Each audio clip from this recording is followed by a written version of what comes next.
स्वागत है PTC news ਦੇ ਵਿੱਚ ਸਾਰੇ ਦਰਸ਼ਕਾਂ ਦਾ। ਮੈਂ ਹਰਪ੍ਰੀਤ ਸਿੰਘ। ਤੁਸੀਂ ਦੇਖ ਰਹੇ ਹੋ ਕਿ ਏਆਈ ਵਾਰਸ ਐਂਡ ਕੇਬਲਸ ਵਿਚਾਰ ਤਕਰਾਰ। ਸਾਲ 2022 ਬੜਾ ਇੰਟਰਸਟਿੰਗ ਰਹਿਣ ਵਾਲਾ ਹੈ। ਇਲੈਕਸ਼ਨਸ ਆ ਰਹੀਆਂ ਨੇ। ਇਲੈਕਸ਼ਨ ਤੋਂ ਪਹਿਲਾਂ ਅਕਸਰ ਇਹ ਹੁੰਦਾ ਹੈ ਜੋੜ ਤੋੜ ਦੀ ਰਾਜਨੀਤੀ ਹੁੰਦੀ ਰਹਿੰਦੀ ਹੈ। ਕੋਈ ਪਾਰਟੀ ਕਿਸੇ ਨਾਲ ਮਿਲਦੀ ਹੈ, ਕੋਈ ਪਾਰਟੀ ਕਿਸੇ ਨਾਲ ਮਿਲਦੀ ਹੈ। ਅੱਜ ਪੰਜਾਬ ਦੇ ਵਿੱਚ ਇੱਕ ਹੋਰ ਅਲਾਇੰਸ ਹੋਇਆ, ਇੱਕ ਹੋਰ ਗੱਠਜੋੜ ਹੋਇਆ। ਸ਼੍ਰੋਮਣੀ ਅਕਾਲੀ ਦਲ ਤੇ ਬਸਪਾ ਨੇ ਹੱਥ ਮਿਲਾ ਲਿਆ ਤੇ ਇੱਕ ਗੱਠਜੋੜ ਬਣ ਗਿਆ। ਨਾਰਾ ਇਹ ਦਿੱਤਾ ਜਾ ਰਿਹਾ ਕਿ ਇੱਕ ਨਵਾਂ ਪੰਜਾਬ ਵਸਾਵਾਂਗੇ, ਕਿਉਂਕਿ ਦਲਿਤ ਭਾਈਚਾਰਾ ਦੱਬਿਆ ਕੁਚਲਾ ਆਪਣੇ ਆਪ ਨੂੰ ਮਹਿਸੂਸ ਕਰ ਰਿਹਾ ਸੀਗਾ। ਮੌਜੂਦਾ ਪਾਰਟੀ, ਮੌਜੂਦਾ ਸਰਕਾਰ ਹੈ ਜਿਹੜੀ, ਉਹ ਪੂਰੀ ਤਰ੍ਹਾਂ ਉਹਨਾਂ ਵਾਅਦਿਆਂ ਤੇ ਖਰੀ ਨਹੀਂ ਉਤਰੀ ਜਿਹੜੇ ਘੱਟੋ ਘੱਟ ਦਲਿਤ ਭਾਈਚਾਰੇ ਨਾਲ ਕੀਤੇ ਸੀਗੇ। ਹੁਣ ਸ਼੍ਰੋਮਣੀ ਅਕਾਲੀ ਦਲ ਅਤੇ ਬਸਪਾ ਵੱਲੋਂ ਇਹ ਦਾਅਵਾ ਕੀਤਾ ਜਾ ਰਿਹਾ ਕਿ ਜੱਟ ਸਿੱਖ ਵੋਟ ਤੇ ਦਲਿਤ ਭਾਈਚਾਰੇ ਦੀ ਵੋਟ ਮਿਲ ਕੇ ਇੱਕ ਨਵਾਂ ਕਰਿਸ਼ਮਾ ਪੈਦਾ ਕਰੇਗੀ। ਅਜਿਹੇ ਗੱਠਜੋੜ ਪਹਿਲਾਂ ਵੀ ਬਣਦੇ ਰਹੇ ਨੇ, ਇੱਕ ਹੋਰ ਨਵਾਂ ਗੱਠਜੋੜ ਬਣਿਆ।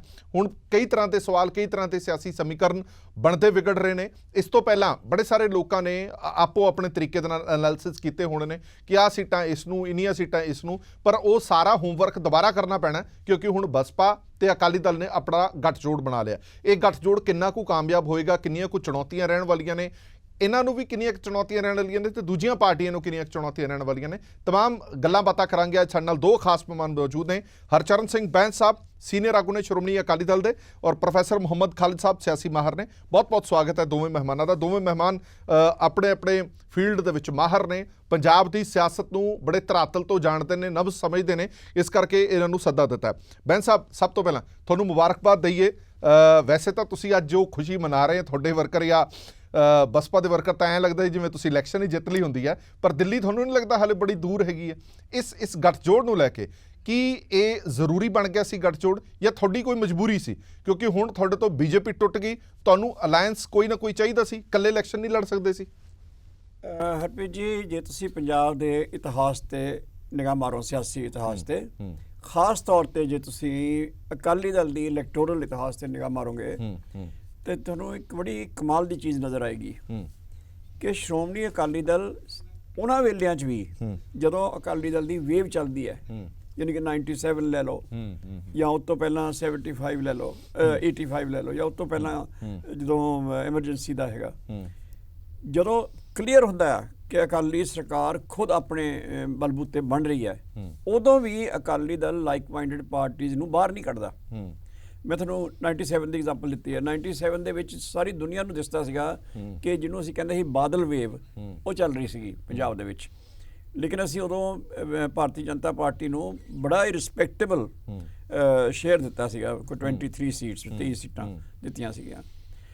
ਉਹ ਤੋਂ ਅੱਗੇ ਆਓ 2017 ਦੇ ਵਿੱਚ, ਜਿਹੜੀ 2017 ਵਿੱਚ ਵੀ ਤੇ 1997 ਵਿੱਚ ਵੀ, ਦੋਨੋਂ ਵਾਰੀ ਸ਼੍ਰੋਮਣੀ ਅਕਾਲੀ ਦਲ ਦਾ ਬਹੁਮਤ ਆਪਣੇ ਸਿਰ ਤੇ ਸੀਗਾ, ਲੇਕਿਨ ਫਿਰ ਵੀ ਦੋਨੋਂ ਵਾਰੀ ਇਹਨਾਂ ਨੇ, ਪਾਰਟੀ ਨੇ ਸਾਡੀ ਨੇ, ਭਾਜਪਾ ਨੂੰ ਆਪਣੇ ਜਿਹੜੇ, ਮੈਂ ਉਹੀ ਸਮਝਣਾ ਚਾਹੁੰਦਾ ਉਹਦਾ ਰੀਜ਼ਨ ਕੀ ਹੈ, ਕਾਰਨ ਕੀ? ਮੈਂ ਦੱਸਣ ਲੱਗਾ ਨਾ, ਤੁਹਾਨੂੰ ਡਰ ਰਹਿੰਦਾ ਹੈ ਕਿ ਜੇ ਕਿਤੇ ਘਾਟਾ ਵਾਧਾ ਹੋਇਆ ਤਾਂ ਤੁਹਾਡੀ ਸਹਿਯੋਗੀ ਪਾਰਟੀ ਪੂਰਾ ਕਰ ਦੇਗੀ? ਨਹੀਂ, ਮੈਂ ਬਲਕਿ ਉਹ ਤੋਂ ਉਲਟ ਦੱਸ ਰਿਹਾ ਹੁਣ ਕਿ ਜਦੋਂ ਸਾਡੇ ਕੋਲੇ 75 ਸੀਟਾਂ ਵੀ ਆਈਆਂ ਨੇ, ਉਦੋਂ ਵੀ ਅਸੀਂ ਆਪਣੇ ਸਹਿਯੋਗੀ ਪਾਰਟੀ ਨੂੰ, ਜੇ ਉਹਨਾਂ ਦੀ 2 ਸੀਟਾਂ ਵੀ ਆਈਆਂ ਤਾਂ ਉਹਨਾਂ ਨੂੰ 3 ਮਿਨਿਸਟਰੀਆਂ ਦਿੱਤੀਆਂ ਨੇ, 3 ਸੀਟਾਂ ਵਾਲਿਆਂ ਨੂੰ। ਤੁਹਾਨੂੰ ਪਤਾ ਬੀਜੇਪੀ ਨੂੰ ਦਿੱਤੀਆਂ ਸੀ। ਉਸ ਤੋਂ ਪਹਿਲਾਂ ਜਿਹੜਾ ਸਰਕਾਰ ਸਾਡੀ 2012 ਵਾਲੀ ਵੀ ਤੁਸੀਂ ਲੈ ਲਓ, 2012 ਵਿੱਚ ਵੀ ਸਾਡਾ ਬਹੁਮਤ ਆਪਣਾ ਸੀਗਾ, ਇਕੱਲੇ ਸ਼੍ਰੋਮਣੀ ਅਕਾਲੀ ਦਲ ਦਾ 60 ਸੀਟਾਂ ਬਣ ਗਈਆਂ ਸਾਡੀਆਂ। ਲੇਕਿਨ ਫਿਰ ਵੀ ਅਸੀਂ ਜਿੰਨਾ ਬੀਜੇਪੀ ਦੇ ਨਾਲ ਸਾਡਾ ਕਮਿਟਮੈਂਟ ਸੀਗਾ ਵੀ ਇਹਨੇ ਤੁਹਾਨੂੰ ਦੇਵਾਂਗੇ ਜਿਹੜੇ ਮਿਨਿਸਟਰੀਅਲ ਸੀਟਸ ਨੇ, ਉਹ ਅਸੀਂ ਦਿੰਦੇ ਰਹੇ। ਤੁਸੀਂ ਜੇ ਈਵਨ 1966 ਤੋਂ ਬਾਅਦ ਜਿੰਨੀਆਂ ਅਕਾਲੀ ਸਰਕਾਰਾਂ ਬਣੀਆਂ ਨੇ, ਹਾਲਾਂਕਿ ਸਭ ਨੂੰ ਪਤਾ ਸੀ ਵੀ ਇੱਥੇ ਅਕਾਲੀ ਕਾਂਗਰਸ 2 ਪਾਰਟੀਆਂ ਨੇ, ਠੀਕ ਹੈ, ਲੇਕਿਨ ਸ਼੍ਰੋਮਣੀ ਅਕਾਲੀ ਦਲ ਹਮੇਸ਼ਾ ਉਹਨਾਂ ਪਾਰਟੀਆਂ ਨੂੰ ਜਿਨ੍ਹਾਂ ਨੂੰ ਹੁੰਦਾ ਕਿ ਇਹ ਬੰਦੇ ਵੀ ਜਿਹੜੇ ਨੇ, ਇਹਨਾਂ ਨੂੰ ਵੀ ਇਨਸਾਫ ਔਰ ਸਨਮਾਨ ਬੜਾ ਥਾਂ ਮਿਲਣਾ ਚਾਹੀਦਾ, ਉਹਨਾਂ ਨੂੰ ਆਪਣੀ ਗਲਵੱਕੜੀ 'ਚ ਲੈ ਕੇ ਨਾਲ ਲੈ ਕੇ ਚੱਲਦਾ ਰਿਹਾ। ਪਰ ਬੈਂਸ ਸਾਹਿਬ, ਦੁੱਧ ਦਾ ਫੂਕਿਆ, ਇੱਕ ਪੰਜਾਬੀ 'ਚ ਕਹਾਵਤ ਹੈ ਕਿ ਲੱਸੀ ਨੂੰ ਵੀ ਫੂਕਾ ਮਾਰ ਪੀਂਦਾ।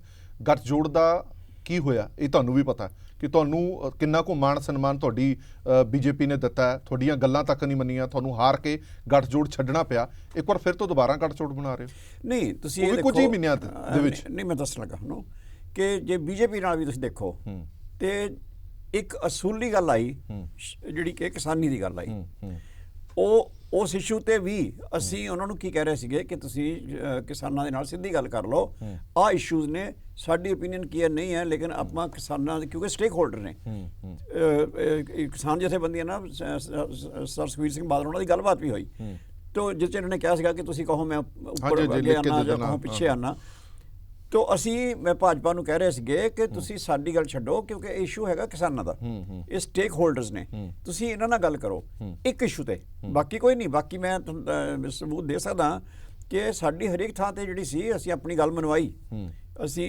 ਜੋ ਪੰਜਾਬ ਲਈ ਕਰਨਾ ਚਾਹਿਆ, ਔਰ ਅਨਪ੍ਰੈਸੀਡੈਂਟਡ। ਮੈਂ ਉਹੀ ਸਮਝਣਾ ਚਾਹ ਰਿਹਾ ਨਾ ਕਿ ਤੁਹਾਡੇ ਨਾਲ ਤੁਸੀਂ ਕਹਿੰਦੇ ਹੋ ਕਿ ਸਾਡਾ ਧੋਖਾ ਹੋਇਆ, ਤੁਸੀਂ ਦੁਬਾਰਾ ਹੀ ਇੱਕ ਹੋਰ ਪਾਰਟੀ ਦੇ ਨਾਲ ਗੱਠਜੋੜ, ਇੰਨੀ ਮਜਬੂਰੀ ਕੀ ਸੀ ਕਿ ਤੁਹਾਨੂੰ ਗੱਠਜੋੜ ਹੀ ਕਰਨਾ ਪਿਆ? ਕੀ 2022 ਦੀਆਂ ਇਲੈਕਸ਼ਨ ਅਕਾਲੀ ਦਲ ਆਪਣੇ ਦਮ ਤੇ ਨਹੀਂ ਲੜ ਸਕਦਾ ਸੀ? ਨਹੀਂ, ਉਹ ਤਾਂ ਜਵਾਬ ਤੁਹਾਨੂੰ ਦੇ ਚੁੱਕਾ ਕਿ ਅਸੀਂ ਜਿੰਨੀਆਂ ਇਲੈਕਸ਼ਨਾਂ ਆਪਣੇ ਦਮ ਤੇ ਲੜਨ ਦੀ ਹਾਲਤ 'ਚ ਵੀ ਰਹੇ ਹਾਂ, ਉਦੋਂ ਹੀ ਅਸੀਂ ਦੂਜੀਆਂ ਪਾਰਟੀ ਨੂੰ ਬਣਦਾ ਸਨਮਾਨ ਦੇ ਕੇ ਨਾਲ ਰੱਖਦੇ ਰਹੇ ਹਾਂ। ਉਹਦੀ ਵਜ੍ਹਾ ਕੀ ਹੈ ਕਿ ਪੰਜਾਬ ਜਿਹੜਾ ਹੈ ਨਾ, ਪੰਜਾਬ ਦਾ ਜਿਹੜਾ ਕੰਪੋਜ਼ਿਟ ਕਲਚਰ ਹੈ, ਉਹਦੇ 'ਚ ਹਰੇਕ ਨੂੰ ਰਿਪਰੈਜ਼ੈਂਟੇਸ਼ਨ ਚਾਹੀਦੀ ਹੈ, ਔਰ ਸਾਡੀ ਪਾਰਟੀ ਕਿਉਂਕਿ ਸਰਬਸਾਂਝੀ ਵਾਲਤਾ ਯਕੀਨ ਕਰਦੀ ਹੈ।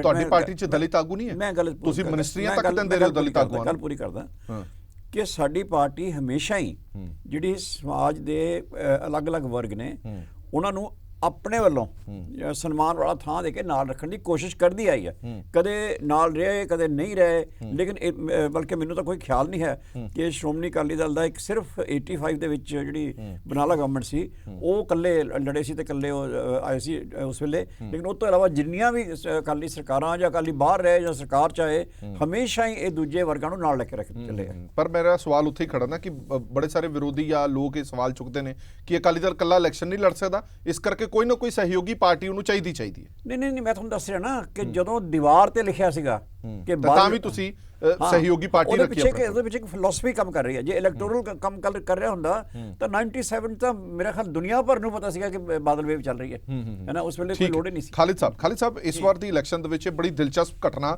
ਕਰਮ ਕਹਾਂਗਾ ਕੋਈ ਹੋਇਆ। ਕੁਝ ਸਮਾਂ ਪਹਿਲਾਂ ਤੁਹਾਨੂੰ ਯਾਦ ਹੋਵੇਗਾ ਕਿ ਪੰਜਾਬ ਦੇ ਵਿੱਚ ਦਲਿਤਾਂ ਦੇ ਮੁੱਦਾ ਬੜਾ ਉਛਾਲਿਆ ਗਿਆ।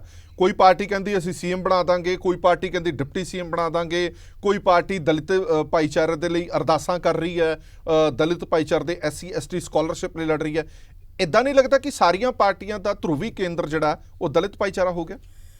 ਦੇਖੋ ਹਰਪ੍ਰੀਤ ਜੀ, ਜਿਹੜੀ ਇੱਕ ਗੱਲ ਕਹੀ ਜਾਂਦੀ ਸੀਗੀ ਪੰਜਾਬ ਦੀ ਪੋਲਿਟਿਕਸ ਦੇ ਵਿੱਚ ਕਿ BJP ਤੇ ਅਕਾਲੀ ਦਲ ਦਾ 9 ਮਾਸ ਦਾ ਰਿਸ਼ਤਾ ਹੈ, ਉਹ ਤਾਂ ਚੀਜ਼ ਕੋਈ ਹੈ ਨਹੀਂ। ਇਹ ਪੋਲਿਟਿਕਸ ਜਿਹੜੇ ਹੈਗੇ ਪੋਲਿਟਿਕਸ ਦੇ ਅਸੂਲਾਂ ਨਾਲ ਹੀ ਖੇਡੀ ਜਾਂਦੀ ਹੈ। ਉਸ ਵੇਲੇ ਜਿਹੜੀ BJP ਸੀਗੀ ਉਹ ਇੱਕ ਫੋਰਸ ਸੀਗੀ ਜਿਹਦੇ ਨਾਲ ਅਕਾਲੀ ਦਲ ਦਾ ਅਲਾਇੰਸ ਸੀਗਾ, ਔਰ ਵੋਟਾਂ ਇੱਕ ਦੂਸਰੇ ਨੂੰ ਲੈਂਦੇ ਦਿੰਦੇ ਸੀਗੇ, ਜਿਹਦੇ ਨਾਲ ਇੱਕ ਮੈਜੋਰਟੀ ਤੱਕ ਪਹੁੰਚ ਜਾਂਦੇ ਥੇ। ਇੱਕ ਵਾਰ ਐਸਾ ਵੀ ਹੋਇਆ ਕਿ ਅਕਾਲੀ ਦਲ ਕੋਲ ਪੂਰੀ ਮੈਜੋਰਟੀ ਨਹੀਂ ਸੀਗੀ, BJP ਕਰਕੇ ਮੈਜੋਰਟੀ ਲੈ ਕਰਕੇ ਸਰਕਾਰ ਬਣੀ। ਇਸ ਤਰ੍ਹਾਂ ਵੀ ਹੋਇਆ ਕਿ BJP ਕੋਲ ਫੁੱਲ ਮੈਜੋਰਟੀ ਸੀਗੀ, ਈਵਨ ਦੈਨ ਅਕਾਲੀਆਂ ਨੂੰ ਫੁੱਲ ਮੈਜੋਰਟੀ ਸੀਗੀ, BJP ਨੂੰ ਨਾਲ ਲੈ ਕੇ ਚੱਲੇ। ਦੂਸਰੀ ਗੱਲ ਇਹ ਹੈਗੀ ਹੈ ਕਿ ਜਿਸ ਵੇਲੇ ਇਹ ਟੁੱਟ ਗਿਆ ਅਲਾਇੰਸ BJP ਦੇ ਨਾਲ, ਹੁਣ ਅਕਾਲੀ ਦਲ ਕੋਲ ਦੂਸਰਾ ਸਭ ਤੋਂ ਮੇਜਰ ਚੰਕ ਜਿਹੜਾ ਹੈਗਾ, ਤੁਹਾਨੂੰ ਪਤਾ ਵੀ ਇੰਡੀਆ ਦੇ ਵਿੱਚ largest percentage of Dalit population Punjab 'ਚ, ਤਾਂ ਦੂਸਰਾ ਸਭ ਤੋਂ ਵੱਡਾ ਜਿਹੜਾ ਚੰਕ ਸੀਗਾ ਵੋਟ ਬੈਂਕ ਨੂੰ ਕਹਿ ਲਓ, ਉਹਨੂੰ ਇਹ ਕਹਿ ਲਓ ਕਿ ਇੱਕ ਭਾਈਚਾਰਾ ਕਹਿ ਲਓ, ਉਹ BSP ਉਹ ਦਲਿਤ ਭਾਈਚਾਰਾ ਹੈ। ਹੁਣ ਇਹ ਨਹੀਂ ਕਹਿ ਸਕਦੇ ਕਿ ਦਲਿਤ ਭਾਈਚਾਰੇ ਨੂੰ BSP ਰਿਪਰੈਜ਼ੈਂਟ ਕਰਦੀ ਹੈ। BSP ਪੰਜਾਬ ਦੇ ਵਿੱਚ ਇਸ ਵੇਲੇ ਇੱਕ ਸਪੈਂਡ ਫੋਰਸ ਦੇ ਤਰ੍ਹਾਂ ਹੈ। 1996 ਵਾਲੀ ਤਾਂ ਗੱਲ ਹੈ ਨਹੀਂ ਜਿਸ ਵੇਲੇ ਉਹਨਾਂ ਦੇ MP ਵੀ ਜਿੱਤੇ, ਉਹਨਾਂ ਦੇ MLA ਵੀ 8-10 ਜਿੱਤੇ, ਉਹ ਚੀਜ਼ ਤਾਂ ਹੁਣ ਹੈ ਨਹੀਂ। ਲੇਕਿਨ second best option Akali Dal ਕੋਲ ਇਹੀ ਸੀਗੀ ਕਿ BSP ਨਾਲ ਅਲਾਇੰਸ ਕੀਤਾ ਜਾਵੇ। ਉਹ ਅਲਾਇੰਸ ਜਿਹੜਾ ਹੈਗਾ ਹੋ ਗਿਆ। ਲੇਕਿਨ ਹੁਣ ਗੱਲ ਇਹ ਹੈਗੀ ਹੈ ਕਿ BSP ਨੂੰ ਮਿਲੇਗਾ ਕੀ? ਆਪਾਂ ਕਹਿੰਦੇ 20 ਸੀਟਾਂ BSP ਨੂੰ ਦੇਤੀਆਂ ਜੀ, ਉਹ BS ਕਿਹੜੀਆਂ ਸੀਟਾਂ ਦਿੱਤੀਆਂ ਉਹ ਇੱਕ ਅਲੱਗ ਇਸ਼ੂ ਹੈ। ਲੇਕਿਨ ਸਵਾਲ ਇਹ ਹੈ, ਅਗਰ BJP ਜਿਹੜੀ ਕਿ ਆਪਣੇ ਆਪ ਨੂੰ ਇਸ ਵੇਲੇ ਹਾਸ਼ੀਏ ਤੇ ਸਮਝ ਰਹੀ ਹੈ, ਇਸ ਕਰਕੇ ਕਿਉਂਕਿ ਅਕਾਲੀ ਦਲ ਨਾਲ ਅਲਾਇੰਸ ਨਹੀਂ ਹੈ, ਅਗਰ BJP ਇੱਕ ਦਲਿਤ ਚਿਹਰਾ ਜਿਹੜਾ ਹੈਗਾ ਐਜ਼ CM ਪ੍ਰੋਜੈਕਟ ਕਰਦੀ ਹੈ ਕਿ ਜੀ ਸਾਡਾ ਇਹ CM ਹੋਏਗਾ ਔਰ ਸਭ ਜਗ੍ਹਾ ਇਲੈਕਸ਼ਨ ਲੜਦੀ ਹੈ। ਦੂਸਰੀ ਗੱਲ ਇਹ ਹੈਗੀ ਹੈ ਕਿ ਜਿਹੜੇ BJP ਅਕਾਲੀ ਦਲ ਜਾਂ ਕਾਂਗਰਸ ਦੇ ਵਿੱਚ ਜਿਹੜੀ ਦਲਿਤ ਲੀਡਰਸ਼ਿਪ ਹੈ, ਉਹ ਦਲਿਤ ਲੀਡਰਸ਼ਿਪ ਜਿਹੜੀ ਹੈਗੀ ਹੈ ਉਹ ਆਪਣੇ ਪਿੱਛੇ ਜਿਹੜੀ ਦਲਿਤ ਵੋਟ ਹੈ ਉਹਨੂੰ ਰੱਖ ਪਾਉਂਦੀ ਹੈ ਜਾਂ ਨਹੀਂ ਰੱਖ ਪਾਉਂਦੀ। ਔਰ ਤੀਸਰੀ ਜਿਹੜੀ ਹੈਗੀ ਹੈ ਚੀਜ਼ ਕਿ ਅਕਾਲੀ ਦਲ ਦੇ ਵਿੱਚ ਜਿਹੜੀ ਦਲਿਤ ਲੀਡਰਸ਼ਿਪ ਹੈ ਉਹ ਕਿਸ ਤਰ੍ਹਾਂ ਰਿਸਪੌਂਡ ਕਰਦੀ ਹੈ ਕਿਉਂਕਿ ਦੇਖੋ ਅਗਰ BSP ਦੀ ਲੀਡਰਸ਼ਿਪ ਅੰਦਰ ਆ ਗਈ, ਉਹਨਾਂ ਨੂੰ 20 ਸੀਟਾਂ ਮਿਲ ਗਈਆਂ, ਤਾਂ ਅਕਾਲੀ ਦਲ ਦੇ ਬਹੁਤ ਸੇ ਲੀਡਰ ਐਸੇ ਹਨ ਜਿਨ੍ਹਾਂ ਦੀ ਟਿਕਟ ਦੀ ਐਕਸਪੈਕਟੇਸ਼ਨ ਹੋਊਗੀ, ਉਹਨਾਂ ਦੀ ਐਕਸਪੈਕਟੇਸ਼ਨ ਖਤਮ ਹੋ ਗਈ। ਜਿੱਥੇ ਜਿੱਥੇ ਖਤਮ ਹੋ ਗਈ ਉੱਥੇ ਅਕਾਲੀ ਦਲ ਦਾ ਜਿਹੜਾ ਕੇਡਰ ਹੈ ਉਹ ਕਿਸ ਤਰ੍ਹਾਂ ਰਿਐਕਟ ਕਰਦਾ ਹੈ, ਜਾਂ ਉੱਥੇ ਜਿਹੜੀ ਲੀਡਰਸ਼ਿਪ ਪ੍ਰੋਜੈਕਟ ਹੋ ਰਹੀ ਸੀਗੀ ਪਿਛਲੇ 4 ਸਾਲ ਤੋਂ ਕਿ ਵੀ ਅਗਲੇ ਨੂੰ ਉਮੀਦ ਹੁੰਦੀ ਹੈ, ਉਮੀਦ ਦੇ ਵਿੱਚ ਹੀ ਕੰਮ ਕਰਦਾ ਹੈ, ਉਹ ਕਿਸ ਤਰ੍ਹਾਂ ਰਿਐਕਟ ਕਰਦੀ ਹੈ। ਇਹ ਇਸ਼ੂ ਜਿਹੜਾ ਹੈਗਾ ਬੜਾ ਇੰਪੋਰਟੈਂਟ ਹੈ। ਔਰ ਦਲਿਤ ਭਾਈਚਾਰੇ ਦੀ ਰਿਪਰੈਜ਼ੈਂਟੇਸ਼ਨ ਆਮ ਆਦਮੀ ਪਾਰਟੀ ਦੇ ਵਿੱਚ ਵੀ ਹੈਗੀ ਹੈ, ਅਕਾਲੀ ਦਲ ਦੇ ਵਿੱਚ ਵੀ ਹੈਗੀ ਹੈ, ਕਾਂਗਰਸ ਦੇ ਵਿੱਚ ਵੀ ਹੈਗੀ ਹੈ, ਔਰ ਚੌਥੇ ਪਾਸੇ ਇਹ ਹੈ ਬੀਐਸਪੀ ਹੈ, ਔਰ ਬੀਐਸਪੀ ਦੀਆਂ ਕੁਝ ਪਾਕਟਸ ਹੈਗੇ ਜਿਵੇਂ ਕਿ ਦੁਆਬੇ ਵਗੈਰਾ ਦੇ ਵਿੱਚ ਉਹਨਾਂ ਜਿੱਥੇ ਵੋਟ ਪਰਸੈਂਟੇਜ ਹੈ ਉਹਨਾਂ ਦੀ, ਔਰ ਇਹ ਸਾਰੀਆਂ ਚੀਜ਼ਾਂ ਜਿਹੜੀਆਂ ਹੈਗੀਆਂ ਇਹ ਇਹਦੇ ਉੱਪਰ ਡਿਪੈਂਡ ਕਰਦਾ ਹੈ ਕਿ ਇਹ ਅਲਾਈਅੰਸ ਜਿਹੜਾ ਹੈਗਾ ਕਿੱਥੇ ਤੱਕ ਕਾਮਯਾਬ ਹੋਏਗਾ ਜਾਂ ਕਿੱਥੇ ਤੱਕ ਵੋਟ ਜਿਹੜੀ ਹੈਗੀ ਹੈ ਉਹ ਕੈਚ ਕਰ ਸਕਦਾ ਹੈ। ਅੱਛਾ, ਇੱਕ ਗੱਲ ਅਕਸਰ ਹੀ ਖਾਲਿਦ ਸਾਹਿਬ ਇਹ ਕਿਹਾ ਜਾਂਦਾ ਕਿ ਬਸਪਾ ਵੋਟ ਤਾਂ ਲੈ ਜਾਂਦੀ ਹੈ, ਵੋਟ ਪਰਸੈਂਟੇਜ ਕਾਫੀ ਲੈ ਜਾਂਦੀ ਹੈ, ਪਰ ਬਸਪਾ ਕਦੇ ਵੀ ਉਸ ਰਿਬਨ ਨੂੰ ਨਹੀਂ ਕ੍ਰਾਸ ਕਰ ਪਾਉਂਦੀ ਜਿਹੜਾ ਜਿੱਤ ਦਾ ਰਿਬਨ ਹੈ। ਉਹ ਅਕਸਰ ਹੀ ਇੱਕ ਟਾਰਚ ਵਾਲਾ ਬੰਦਾ ਉਹਨਾਂ ਨੂੰ ਚਾਹੀਦਾ ਹੁੰਦਾ ਜਿਹੜਾ ਖਿੱਚ ਕੇ ਉਹਨਾਂ ਨੂੰ ਲੈ ਕੇ ਜਾ ਪਾਏ। ਤੁਹਾਨੂੰ ਲੱਗਦਾ ਹੈ ਕਿ ਇੱਥੇ ਇਸ ਗੱਲ ਦਾ ਬਸਪਾ ਨੂੰ ਫਾਇਦਾ ਹੋ ਸਕਦਾ? ਅਕਾਲੀ ਦਲ ਨੂੰ ਹੋਵੇ ਨਾ ਹੋਵੇ ਉਹ ਬਾਅਦ ਦੀ ਗੱਲ, ਮੈਂ ਕਹਿ ਰਿਹਾ ਬਸਪਾ ਨੂੰ ਇਹਦਾ ਫਾਇਦਾ ਮਿਲ ਸਕਦਾ? ਦੇਖੋ ਮੈਂ ਤੁਹਾਨੂੰ ਦੱਸਦਾ, ਬਸਪਾ ਇਸ ਅਲਾਈਅੰਸ ਦੇ ਵਿੱਚ ਵਿਨ ਸਿਚੁਏਸ਼ਨ ਦੇ ਵਿੱਚ ਹੈ, ਕਿਉਂਕਿ ਉਹਨਾਂ ਕੋਲ ਤਾਂ ਹੈ ਹੀ ਕੁਝ ਨਹੀਂ, ਉਹਨਾਂ ਕੋਲ ਤਾਂ ਹੈ ਹੀ ਕੁਝ ਨਹੀਂ। ਉਹ ਜੇ 4 ਸੀਟਾਂ ਵੀ ਲੈ ਜਾਂਦੇ ਆ, ਤੁਸੀਂ ਕਹਿੰਦੇ ਨਾ ਪਿਛਲੇ 4 ਸਾਲ ਜਦਾਂ ਇਲੈਕਸ਼ਨ ਹੋਇਆ ਕੈਪਟਨ ਅਮਰਿੰਦਰ ਸਿੰਘ ਦੀ ਸਰਕਾਰ ਬਣੀ ਹੈ, ਉਸ ਵੇਲੇ ਤੋਂ ਲੈ ਕੇ ਅੱਜ ਤੱਕ ਬਸਪਾ ਤਾਂ ਪੋਲੀਟੀਕਲ ਲੈਂਡਸਕੇਪ ਤੋਂ ਗਾਇਬ ਹੈ ਆਲਮੋਸਟ। ਤੁਸੀਂ ਬਲਕਿ ਉਹਨਾਂ ਨੂੰ ਇੱਕ ਲਾਈਫ ਲਾਈਨ ਦਿੱਤੀ, ਉਹ ਲਾਈਫ ਲਾਈਨ ਦੇ ਵਿੱਚ ਉਹ ਫਾਇਦਾ ਉਠਾਉਣਗੇ, ਚਾਹੇ ਉਹ 5 ਸੀਟਾਂ ਜਿੱਤਣ, ਚਾਹੇ 8 ਜਿੱਤਣ ਜਾਂ 4 ਜਿੱਤਣ, ਉਹ ਤੁਹਾਡੀਆਂ ਸੀਟਾਂ ਗਈਆਂ। ਉਹਦੀ ਵਜ੍ਹਾ ਕਰਕੇ ਇਹ ਬੜੀ ਇੰਪੋਰਟੈਂਟ ਚੀਜ਼ ਹੈਗੀ ਹੈ। ਇਹ ਬਸਪਾ ਜਿਹੜੀ ਹੈਗੀ ਹੈ ਉਹ ਉਹਦੇ ਉੱਪਰ ਡਿਪੈਂਡ ਕਰਦਾ ਕਿ ਆਪਣੀ ਕੈਡਰ ਨੂੰ ਮੋਬਿਲਾਈਜ਼ ਕਰ ਪਾਉਂਦੀ ਹੈ ਨਹੀਂ ਕਰ ਪਾਉਂਦੀ ਹੈ ਵੀ ਜਾਂ ਨਹੀਂ ਹੈ, ਕਿਉਂਕਿ ਜਿਸ ਵੇਲੇ ਕੋਈ ਪਾਰਟੀ ਪਾਵਰ ਦੇ ਵਿੱਚ ਨਹੀਂ ਰਹਿੰਦੀ ਨਾ, ਉਹਦਾ ਜਿਹੜਾ ਕੈਡਰ ਖਿੰਡ ਪੁਣ ਜਾਂਦਾ ਕਿ ਇੱਧਰ ਉੱਧਰ ਚਲਾ ਜਾਂਦਾ। ਬਸਪਾ ਨੇ ਆਪਣਾ ਲੀਡਰਸ਼ਿਪ ਜਾਂ ਕੈਡਰ ਕਾਇਮ ਰੱਖਿਆ ਹੋਇਆ ਨਹੀਂ ਰੱਖਿਆ ਹੋਇਆ, ਇਹਦੇ ਪਰ ਅਸੀਂ ਖਾਲਿਦ ਸਾਹਿਬ ਅੰਕੜਿਆਂ ਤੋਂ ਮੁਨਕਰ ਨਹੀਂ ਹੋ ਸਕਦੇ। ਹਾਲ ਹੀ ਦੇ ਵਿੱਚ ਪਿਛਲੀਆਂ 4-5 ਜਿਹੜੀਆਂ ਇਲੈਕਸ਼ਨਸ ਹੋਈਆਂ, ਵੋਟ ਪਰਸੈਂਟੇਜ ਬਸਪਾ ਦਾ ਕਾਇਮ ਰਿਹਾ, ਨਾਟ ਇਵਨ ਕਾਇਮ ਰਿਹਾ, ਬਸਪਾ ਨੇ ਕਈ ਥਾਵਾਂ ਤੇ ਦੁੱਗਣਾ ਪ੍ਰਦਰਸ਼ਨ ਕੀਤਾ, ਉਹਨਾਂ ਦਾ ਵੋਟ ਪ੍ਰਤੀਸ਼ਤ 3 ਗੁਣਾ ਵੀ ਵਧਿਆ।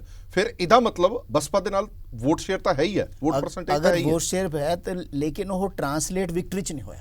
ਹਾਂ, ਮੈਂ ਉਹੀ ਕਹਿ ਰਿਹਾ ਵੀ ਉਹ ਟ੍ਰਾਂਸਲੇਟ ਵਿਕਟਰੀ ਸ਼ਾਇਦ ਅਕਾਲੀ ਦਲ ਇਹਨਾਂ ਨੂੰ ਦਵਾ ਸਕਦਾ। ਬੈਂਸ ਸਾਹਿਬ, ਕੀ ਇਹ ਫੈਸਲਾ ਸਰਬਸੰਮਤੀ ਦੇ ਨਾਲ ਹੋਇਆ? ਪਾਰਟੀ ਦੇ ਅੰਦਰ ਕੋਰ ਕਮੇਟੀ ਦੇ ਅੰਦਰ ਵੀ ਚਰਚਾ ਹੋਈ? ਮੈਂ ਗੱਲਾਂ ਦਾ ਜਵਾਬ ਦਊਂਗਾ। ਉਹ ਜਿਹੜਾ ਚਲੋ ਤੁਹਾਡੀ ਇਸ ਗੱਲ ਦਾ ਜਵਾਬ ਪਹਿਲਾਂ ਦੇ ਦਾਂ। ਹਾਂ, ਨਾਟ ਓਨਲੀ ਕਿ ਸਰਬਸੰਮਤੀ ਨਾਲ ਹੋਇਆ, ਬਲਕਿ ਮੈਂ ਤੁਹਾਨੂੰ ਨਿੱਜੀ ਤੌਰ ਤੇ ਜ਼ਿੰਮੇਵਾਰੀ ਨਾਲ ਇਹ ਗੱਲ ਕਹਿਣਾ ਕਿ ਸਭ ਤੋਂ ਵੱਧ ਖੁਸ਼ ਇਸ ਫੈਸਲੇ ਉੱਤੇ ਸਾਡੇ ਦਲਿਤ ਭਾਈਚਾਰੇ ਨਾਲ ਸੰਬੰਧਿਤ ਲੀਡਰ ਨੇ, ਕਿਉਂਕਿ ਉਹਨਾਂ ਨੂੰ ਇਹ ਮਹਿਸੂਸ ਆ ਕਿ ਉਹਨਾਂ ਦੇ ਭਾਈਚਾਰੇ ਨੂੰ ਹੋਰ ਵੱਧ ਇੱਕ ਤਰ੍ਹਾਂ ਨਾਲ ਸਨਮਾਨ ਮਿਲ ਗਿਆ। ਉਹ ਤਾਂ ਆਪਣੇ ਆਪਣੇ ਥਾਂ ਤੇ ਸਾਰਿਆਂ ਦੇ ਲੀਡਰ ਉਹਨਾਂ ਦੇ ਤੱਕ ਕਾਇਮ ਨੇ, ਉਹ ਆਪਣੇ ਆਪਣੇ ਜਿਹੜੇ ਕਨਸਟੀਚੁਐਂਸੀ ਉਹਨਾਂ ਦੇ ਕੋਲ ਨੇ, ਲੇਕਿਨ ਉਹਦੇ ਇਲਾਵਾ ਉਹਨਾਂ ਦੇ ਭਾਈਚਾਰੇ ਨੂੰ। ਅੱਛਾ, ਦੂਜੀ ਗੱਲ ਜਿਹੜੀਆਂ ਉਹਨਾਂ ਨੇ ਗੱਲਾਂ ਕੀਤੀਆਂ ਉੱਥੇ ਆਵਾਂ ਮੈਂ। ਅੱਛਾ, ਪਹਿਲਾਂ ਉਹ ਜਿਹੜੀ ਤੁਸੀਂ ਕਹਿੰਦੇ ਆ ਕਿ ਸਰਬਸੰਮਤੀ ਜਿਹੜੀ ਹੈ ਕਾਫੀ ਦੇਰ ਤੋਂ ਇਹ ਗੱਲ ਜਿਹੜੀ ਸੀ, ਬਲਕਿ ਤੁਸੀਂ ਇਹ ਯਾਦ ਹੋਵੇ ਜਦੋਂ ਸਾਡਾ ਭਾਜਪਾ ਨਾਲ ਅਲਾਈਅੰਸ ਵੀ ਚੱਲਦਾ ਸੀਗਾ, ਉਦੋਂ ਵੀ ਦਵੀ ਸੁਰ ਦੇ ਵਿੱਚ ਗੱਲਾਂ ਹੁੰਦੀਆਂ ਸੀ। ਤੁਸੀਂ ਬਲਕਿ ਕੁਝ ਅਖਬਾਰਾਂ ਨੇ ਤਾਂ ਇਹ ਖਬਰਾਂ ਵੀ ਲਾਉਂਦੇ ਰਹੇ ਆ ਕਿ ਜੀ ਅਕਾਲੀ ਦਲ ਦੇ ਅੰਦਰੋਂ ਇਹ ਜ਼ੋਰ ਹੈ ਜੀ ਕਿ ਸਾਡਾ ਜਿਹੜਾ ਸਮਝੌਤਾ ਹੈ ਉਹ ਬਸਪਾ ਨਾਲ ਹੋਣਾ ਚਾਹੀਦਾ, ਕਿ ਨੈਚੁਰਲ ਅਲਾਈਅੰਸ ਇੱਧਰ ਹੈ। ਅੱਛਾ, ਚਲੋ, ਸੋ ਜਿਹੜੀ ਇਹ ਸਾਰਾ ਹੈਗਾ, ਇਹਦੇ ਵਿੱਚ ਮੈਂ ਸਾਰੀਆਂ ਕੋਰ ਕਮੇਟੀਜ਼ ਵਿੱਚ ਮੈਂ ਹਾਜ਼ਰ ਰਹਿਣਾ। ਹਰੇਕ ਕੋਰ ਕਮੇਟੀ ਜਦੋਂ ਵੀ ਕੋਈ ਇਦਾਂ ਦੀ ਗੱਲ ਆਈ ਹੈ ਕਿ ਅਲਾਇੰਸ ਬਾਰੇ, ਤੇ ਨੰਬਰ 1 ਜਿਹੜੀ ਪ੍ਰਾਇੋਰਟੀ ਦਿੱਤੀ ਗਈ ਹੈ ਵੀ ਕਿਹਨਾਂ ਕਰਨਾ ਚਾਹੀਦਾ, ਉਹ ਹਮੇਸ਼ਾ ਬਸਪਾ ਨਾਲ ਦਿੱਤਾ ਗਿਆ। ਸੋ ਮਚ ਸੋ ਕਿ ਭਾਜਪਾ ਨਾਲ ਅਲਾਇੰਸ ਹੁੰਦੇ ਹੋਏ ਵੀ ਕਈ ਸਾਡੇ ਅਹਿਮ ਲੀਡਰ ਜਿਹੜੇ ਹੁੰਦੇ ਸੀਗੇ ਉਹ ਕਹਿੰਦੇ ਸੀਗੇ ਕਿ ਸਾਨੂੰ ਇੱਧਰ ਨਾਲੋਂ ਉਧਰ ਬੈਟਰ ਅਲਾਇੰਸ, ਨੈਚੁਰਲ ਅਲਾਇੰਸ ਹੈ ਕਿ ਉਹ ਸਮਾਜਿਕ ਜੋ ਸਾਡਾ ਥੱਲੇ ਗੱਠ ਜੋੜਾ, ਇੱਕ ਮਿਨੀਮਮ ਪ੍ਰੋਗਰਾਮ ਤੁਹਾਡਾ ਉਹਨਾਂ ਨਾਲ ਮੈਚ ਕਰਦਾ। ਦੂਜੀ ਚੀਜ਼ ਜਿਹੜੀ ਪ੍ਰੋਫੈਸਰ ਖਾਲਿਦ ਹੁਣਾਂ ਨੇ ਕੀਤੀ ਹੈ ਕਿ ਦਲਿਤ ਵੋਟ ਬੈਂਕ ਦੀ, ਪਹਿਲੀ ਗੱਲ ਤਾਂ ਦਲਿਤ ਆਪਾਂ ਜਿਹੜੀ ਵੋਟ ਬੈਂਕ ਨੂੰ, ਚਲੋ ਮੈਂ ਕਹਿੰਦਾ ਮੰਨ ਲਓ, ਚਲੋ ਵੋਟ ਬੈਂਕ ਵਾਲੀ ਗੱਲ ਵੀ ਕਰ ਲੈਂਦੇ ਆ। ਵੈਸੇ ਮੈਂ ਤਾਂ ਕਹਿੰਦਾ ਹੁਣ ਇਦਾਂ ਨਹੀਂ, ਇਹ ਗੱਲ ਇਦਾਂ ਨਹੀਂ ਲੈਣੀ ਚਾਹੀਦੀ ਹੁੰਦੀ। ਕੁਝ ਹਰੇਕ ਥਾਂ ਤੇ ਕੁਝ ਆਈਡੀਓਲੋਜੀ ਵੀ ਕੰਮ ਕਰਦੀ ਹੁੰਦੀ, ਇਕੱਲਾ ਵੋਟ ਬੈਂਕ ਨਹੀਂ ਕੰਮ ਕਰ ਰਿਹਾ ਹੁੰਦਾ। ਪਰ ਜੇ ਆਪਾਂ ਇਹ ਵੀ ਮੰਨ ਲਈਏ ਕਿ ਕੁਝ ਜਿਹੜਾ ਦਲਿਤ ਵੋਟ ਬੈਂਕ ਆ ਜੀ ਉਹ ਕਾਂਗਰਸ ਕੋਲੇ ਵੀ ਹੈ, ਕੁਝ ਆਮ ਆਦਮੀ ਪਾਰਟੀ ਕੋਲੇ ਵੀ ਹੋਏਗਾ, ਸਾਰੇ ਵੰਡੇ, ਉਹ ਤਾਂ ਸਾਰੇ ਹੀ ਵੰਡੇ ਹੁੰਦੇ ਆ। ਕੁਝ ਹਿੰਦੂ ਵੋਟ ਬੈਂਕ ਸਾਡੇ ਕੋਲੇ ਵੀ ਹੈ, ਕੁਝ ਹਿੰਦੂ ਵੋਟ ਬੈਂਕ ਕਾਂਗਰਸ ਕੋਲੇ ਵੀ ਹੈ, ਕੁਝ ਬੀਜੇਪੀ ਕੋਲੇ ਵੀ ਹੈ, ਇਦਾਂ ਹੀ ਕੁਝ ਸਿੱਖ ਵੋਟਸ ਜਿਹੜੀਆਂ ਨੇ, ਕੁਝ ਸਿੱਖ ਚਿਹਰੇ ਕਾਂਗਰਸ ਕੋਲੇ ਵੀ ਹੈਗੇ ਆ, ਕੁਝ ਆਮ ਆਦਮੀ ਪਾਰਟੀ ਕੋਲੇ ਵੀ ਹੈਗੇ ਆ। ਲੇਕਿਨ ਡੋਮੀਨੈਂਟ ਸੈਗਮੈਂਟ ਜਿਹੜਾ ਜਿਵੇਂ ਮੰਨਿਆ ਜਾਂਦਾ ਕਿ ਪੰਥ ਨੂੰ ਰਿਪਰੈਜ਼ੈਂਟ ਕੌਣ ਕਰਦਾ, ਪੰਥ ਨੂੰ ਰਿਪਰੈਜ਼ੈਂਟ ਜਿਹੜਾ ਉਹ ਮੰਨਿਆ ਜਾਂਦਾ ਹਮੇਸ਼ਾ ਹੀ, ਸਾਡੇ ਵਿਰੋਧੀ ਵੀ ਮੰਨਦੇ ਆ ਵੀ ਜੀ ਪੰਥਕ ਪੋਲਿਟਿਕਸ ਖੇਲਦੇ ਆ, ਤੇ ਉਹ ਸ਼੍ਰੋਮਣੀ ਅਕਾਲੀ ਦਲ ਨੂੰ ਹੀ ਮੰਨਿਆ ਜਾਏਗਾ, ਚਾਹੇ ਮਾੜੇ ਤੋਂ ਮਾੜੇ ਸਮੇਂ ਦੇ ਉੱਤੇ ਵੀ ਮੰਨਿਆ ਗਿਆ। ਇੱਦਾਂ ਹੀ ਬਸਪਾ ਦੀ ਜਿਹੜੀ ਪਹਿਚਾਣ ਹੈ ਉਹ ਦਲਿਤ ਪਹਿਚਾਣ ਹੈ। ਜਦੋਂ ਸਾਡੀ ਪਹਿਚਾਣ ਪੰਥਕ ਪਹਿਚਾਣ ਹੈ, ਪੰਥ ਦੇ ਵਿੱਚ ਬਹੁਤ ਕੁਝ ਆਉਂਦਾ, ਇਕੱਲੇ ਸਿੱਖ ਨਹੀਂ ਆਉਂਦੇ, ਪੰਥ ਦਾ ਜੋ ਪੂਰਾ ਪੰਥ ਉਹਦੇ ਵਿੱਚ ਦਲਿਤ ਵੋਟ ਵੀ ਆਉਂਦੀ ਹੈ। ਤੋ ਇਹ ਨਹੀਂ ਗੱਲ ਹੈ ਇੱਕ ਚੀਜ਼। ਦੂਜੀ ਗੱਲ ਜਿਹੜੀ ਪ੍ਰੈਸ ਸਾਹਿਬ ਨੇ ਗੱਲ ਕੀਤੀ ਬੀਜੇਪੀ ਦੀ, ਕਿ ਜੇ ਬੀਜੇਪੀ ਸੀਐਮ ਦਾ ਚਿਹਰਾ ਦਲਿਤ Announce ਕਰ ਚਿਹਰਾ ਦਿੰਦੀ ਦੇਣ ਦੀ ਹੈ। ਤੁਹਾਡੇ ਖਿਆਲ 'ਚ ਕਿ ਪੰਜਾਬ ਦੇ ਦਲਿਤ ਨੂੰ ਇਹ ਸਮਝ ਨਹੀਂ ਕਿ ਕਿਉਂ ਜੇ ਇਹਨਾਂ ਨੇ ਜੇ ਸੀਐਮ ਦਾ ਚਿਹਰਾ ਦਲਿਤ ਚਿਹਰਾ ਦੇਣਾ ਹੈ ਤਾਂ ਯੂਪੀ 'ਚ ਕਿਉਂ ਨਹੀਂ ਦਿੰਦੇ ਫਿਰ? ਜਿੱਥੇ ਇਹਨਾਂ ਦੀਆਂ ਸਰਕਾਰਾਂ ਆ ਉੱਥੇ ਕਿਉਂ ਨਹੀਂ ਦਿੰਦੇ? ਇੱਥੇ ਤਾਂ ਇਹਨਾਂ ਦੇ ਪੱਲੇ ਹੀ ਕੱਖ ਨਹੀਂ ਹੈ। ਇੱਥੇ ਤਾਂ ਚਾਹੇ ਪ੍ਰਾਈਮ ਮਿਨਿਸਟਰ ਪ੍ਰੋਮਿਸ ਕਰਦੇ ਨੇ ਇਹ, ਜਦ ਇਹਨਾਂ ਕੋਲ ਸੀਟਾਂ ਹੀ ਕੋਈ ਨਹੀਂ ਆਣੀਆਂ, ਜਦ ਐਮਐਲਏ ਤਾਂ ਜਿਤਾ ਨਹੀਂ ਪਾ ਰਹੇ ਤਾਂ ਸੀਐਮ ਦਾ ਚਿਹਰਾ ਮਤਲਬ ਅੱਗੇ ਤਾਂ ਕੁੜੀ ਨਹੀਂ ਹੈ, ਦੁੱਲਾ ਚੁਣਦੇ ਫਿਰਦੇ ਹੈ ਨਾ ਜੀ। ਤਾਂ ਇਹ ਮੇਰੇ ਕਹਿਣ ਦਾ ਮਤਲਬ ਇਹ ਹੈ ਵੀ ਇਹ ਉਹਦਾ ਤਾਂ ਕੋਈ ਮਾਇਨਾ ਹੀ ਨਹੀਂ ਹੈ। ਉਹ ਦਲਿਤ ਵੋਟ ਆਹੋ, ਜੇ ਵੋਟ ਪਰਸੈਂਟੇਜ ਦੀ ਗੱਲ ਕਰਦੇ ਆ ਤੇ ਖਾਲੀ ਦਲਿਤ ਭਾਈਚਾਰੇ ਦੇ ਸਿਰ ਤੇ ਤਾਂ ਕੋਈ ਵੀ ਪਾਰਟੀ ਨਹੀਂ ਜਿੱਤ ਸਕਦੀ, ਇਹ ਆਪਾਂ ਨੂੰ ਵੀ ਪਤਾ ਹੈ। ਖਾਲੀ ਕਿਸੇ ਵੀ ਸੈਗਮੈਂਟ ਦੇ ਸਿਰ ਤੇ ਇਕੱਲਾ ਬੰਦਾ ਨਹੀਂ ਜਿੱਤ ਸਕਦਾ। ਇਹ ਕੰਪੋਨੈਂਟ ਹੁੰਦੇ ਜਿਹੜੇ ਪਲੱਸ ਹੁੰਦੇ ਰਹਿੰਦੇ। ਜਿਹੜੀ ਦੂਜੀ ਇੱਕ ਅਹਿਮ ਗੱਲ ਖਾਲਿਦ ਸਾਹਿਬ ਨੇ ਕਹੀ ਹੈ, ਸਵਾਲ ਮੇਰਾ ਵੀ ਉਹੀ ਹੈਗਾ, ਜਿਹੜੀਆਂ ਸੀਟਾਂ ਦੀ ਅਨਾਉਂਸਮੈਂਟ ਤੁਸੀਂ ਕੀਤੀ ਹੈ ਉਹਨਾਂ ਸੀਟਾਂ ਤੋਂ ਬਾਅਦ ਥੋੜੀ ਜੀ ਤਾਂ ਮਾਯੂਸੀ ਤੁਹਾਡੇ ਵਰਕਰ 'ਚ ਹੋਏਗੀ। ਉਹ ਵਰਕਰ ਜਿਹੜਾ ਆਪਣੀ ਤਿਆਰੀ ਕਰ ਰਿਹਾ ਸੀ, ਉਹ ਲੀਡਰ ਜਿਹੜਾ ਆਪਣੀ ਤਿਆਰੀ ਕਰ ਰਿਹਾ ਸੀ, ਉਹਨੂੰ ਇਹ ਪਤਾ ਲੱਗ ਗਿਆ ਕਿ ਮੇਰੀ ਟਿਕਟ ਕੱਟ ਕੇ ਹੁਣ ਬਸਪਾ ਦੇ ਖੇਮੇ 'ਚ ਚਲੀ ਗਈ। ਤੁਸੀਂ ਉਹਨਾਂ ਦਾ ਫਾਇਦਾ ਜ਼ਿਆਦਾ ਕਰਤਾ, ਆਪਣਾ ਨੁਕਸਾਨ ਜ਼ਿਆਦਾ ਤਾਂ ਨਹੀਂ ਕਰਦਾ? ਕਈ ਪਾਰਟੀਆਂ ਦੀ ਜਿਹੜੀ ਵਰਕਿੰਗ ਹੈ ਨਾ, ਉਹਨਾਂ ਉੱਤੇ ਮੈਂ ਕਮੈਂਟ ਨਹੀਂ ਕਰਨਾ ਚਾਹੁੰਦਾ। ਜਿੱਦਾਂ ਹੁਣ ਸਾਰੀ ਦੁਨੀਆ ਨੂੰ ਦਿਸਦਾ ਕਿ ਕੈਪਟਨ ਸਾਹਿਬ ਦੀ ਵਰਕਿੰਗ ਕਿੱਦਾਂ ਦੀ ਹੈ। ਉਹ ਨਾ ਕਿਸੇ ਨੂੰ ਪੁੱਛਣ, ਨਾ ਗਿੱਛਣ, ਨਾ ਕਿਸੇ ਨੂੰ ਉਹ ਮਤਲਬ ਜਿਹੜੇ ਉਹਨਾਂ ਦੇ ਖਾਸ ਉਹਨਾਂ ਦੀ ਆਪਣੀ ਪਾਰਟੀ ਨੂੰ ਸਭ ਤੋਂ ਵੱਡਾ ਇਤਰਾਜ਼ ਕੀ ਹੈ? ਤੁਸੀਂ ਪੁੱਛ ਕੇ ਕੀਤਾ? ਮੈਂ ਦੱਸਣ ਲੱਗਾ। ਤੁਸੀਂ ਪੁੱਛ ਕੇ ਕੀਤਾ? ਮੈਂ ਦੱਸਣ ਲੱਗਾ। ਆਉਣ ਵਾਲੇ ਸਮੇਂ ਦੇ ਵਿੱਚ ਇਹਦਾ ਮਤਲਬ ਕੋਈ ਨਾਰਾਜ਼ਗੀ ਨਹੀਂ ਹੋਏਗੀ? ਸਾਡੀ ਪਾਰਟੀ ਦਾ ਜਿਹੜਾ ਇੱਕ ਸਟਾਈਲ, ਸਿਗਨੇਚਰ ਸਟਾਈਲ ਹੈ, ਉਸ ਦਾ ਪ੍ਰਕਾਸ਼ ਸਿੰਘ ਬਾਦਲ ਲੈ ਲਓ ਜਾਂ ਸਰਦਾਰ ਸੁਖਬੀਰ ਸਿੰਘ ਬਾਦਲ ਲੈ ਲਓ, ਤੁਸੀਂ ਦੁਨੀਆ ਦੇਖਦੇ ਹੋ ਹਮੇਸ਼ਾ ਇਹਨਾਂ ਦਾ ਰੋਜ਼ ਜੋ ਜਿਸ ਤਰ੍ਹਾਂ ਵਿਚਰਦੇ ਨੇ ਉਹ 'ਚੋਂ ਨਜ਼ਰ ਆਉਂਦਾ ਕਿ they are people of consensus. ਇਹ ਹਰੇਕ ਨੂੰ ਨਾਲ ਲੈ ਕੇ ਚੱਲਣ ਵਾਲੇ ਬੰਦੇ ਆ। ਮੈਂ ਤੁਹਾਨੂੰ ਦਾਅਵੇ ਨਾਲ ਇਹ ਗੱਲ ਕਹਿ ਸਕਦਾ ਕਿ ਇਹ ਹੋ ਹੀ ਨਹੀਂ ਸਕਦਾ ਕਿ ਸਰਦਾਰ ਸੁਖਬੀਰ ਸਿੰਘ ਬਾਦਲ ਨੇ ਆਪਣੇ ਕੱਲੇ ਸੰਬੰਧਿਤ ਵਰਕਰ ਨੂੰ ਜਿਹੜੀਆਂ ਸੀਟਾਂ ਵਿੱਚ ਨਾ ਲਿਆ ਹੋਵੇ। ਔਰ ਅੱਜ ਵੀ ਫੋਰ ਐਗਜ਼ਾਮਪਲ ਮੈਂ ਦੱਸਾਂ, ਅਨਾਉਂਸ ਕਰਨ ਨੂੰ ਮੈਂ ਤੁਹਾਨੂੰ ਸੱਚ ਦੱਸ ਦਿੰਦਾ, ਅਨਾਉਂਸ ਕਰਨ ਨੂੰ ਅਸੀਂ ਇਹ ਕੁਝ ਦਿਨ ਪਹਿਲਾਂ ਵੀ ਕਰ ਸਕਦੇ ਸੀਗੇ, ਲੇਕਿਨ ਸਰ ਸੁਖਬੀਰ ਸਿੰਘ ਬਾਦਲ ਉਹਨਾਂ ਨੇ ਕਿਹਾ ਸੀਗਾ ਇਹ ਗੱਲ ਕਿ ਜਿੱਥੇ ਵੀ ਕਿਸੇ ਨੂੰ ਵੀ ਮਾੜਾ ਮੋਟਾ ਖਦਸ਼ਾ, ਪਹਿਲਾਂ ਉਹਨੂੰ ਆਪਾਂ ਐਡਰੈਸ ਕਰੀਏ। ਔਰ ਸੈਕੰਡਲੀ ਅੱਜ ਵੀ ਤੁਸੀਂ ਦੇਖਿਆ ਹੋਏਗਾ ਕਿ ਪਹਿਲਾਂ ਕੋਰ ਕਮੇਟੀ ਮਿਲੀ ਹੈ, ਕੋਰ ਕਮੇਟੀ ਨੇ ਮਿਲ ਕੇ ਫੈਸਲਾ ਕਰਕੇ ਇੰਡੋਰਸ ਕੀਤਾ ਹੈ ਸਾਰੇ ਅਲਾਇੰਸ ਨੂੰ, ਫਿਰ ਔਰ ਉਹਦੇ ਸਾਰੇ ਦਲਿਤ ਲੀਡਰ ਸਾਡੇ ਹਾਜ਼ਰ ਸੀਗੇ ਜਿਨ੍ਹਾਂ ਨੇ ਮੈਂ ਤਾਂ ਤੁਹਾਨੂੰ ਦੱਸ ਸਕਦਾ, ਮੈਂ ਕੋਰ ਕਮੇਟੀ ਦੀਆਂ ਮੀਟਿੰਗਾਂ ਅਟੈਂਡ ਕਰਦਾ ਰਹਿਣਾ, ਹਮੇਸ਼ਾ ਹੀ ਕਰਦਾ, ਕੋਈ ਮੈਂ ਮਿਸ ਨਹੀਂ ਕਰਦਾ। ਸਾਡੀ ਕੋਰ ਕਮੇਟੀ ਦੀ ਮੀਟਿੰਗ ਜ਼ਿਆਦਾ ਜਿਹੜੀ ਹੁੰਦੀ ਹੈ ਮੰਗ ਦਲਿਤ ਆਪਣੇ ਬੀਐਸਪੀ ਨਾਲ ਸਮਝੌਤੇ ਦੀ, ਉਹ ਸਾਡੇ ਦਲਿਤ ਚਿਹਰੇ ਕਰਦੇ ਨੇ।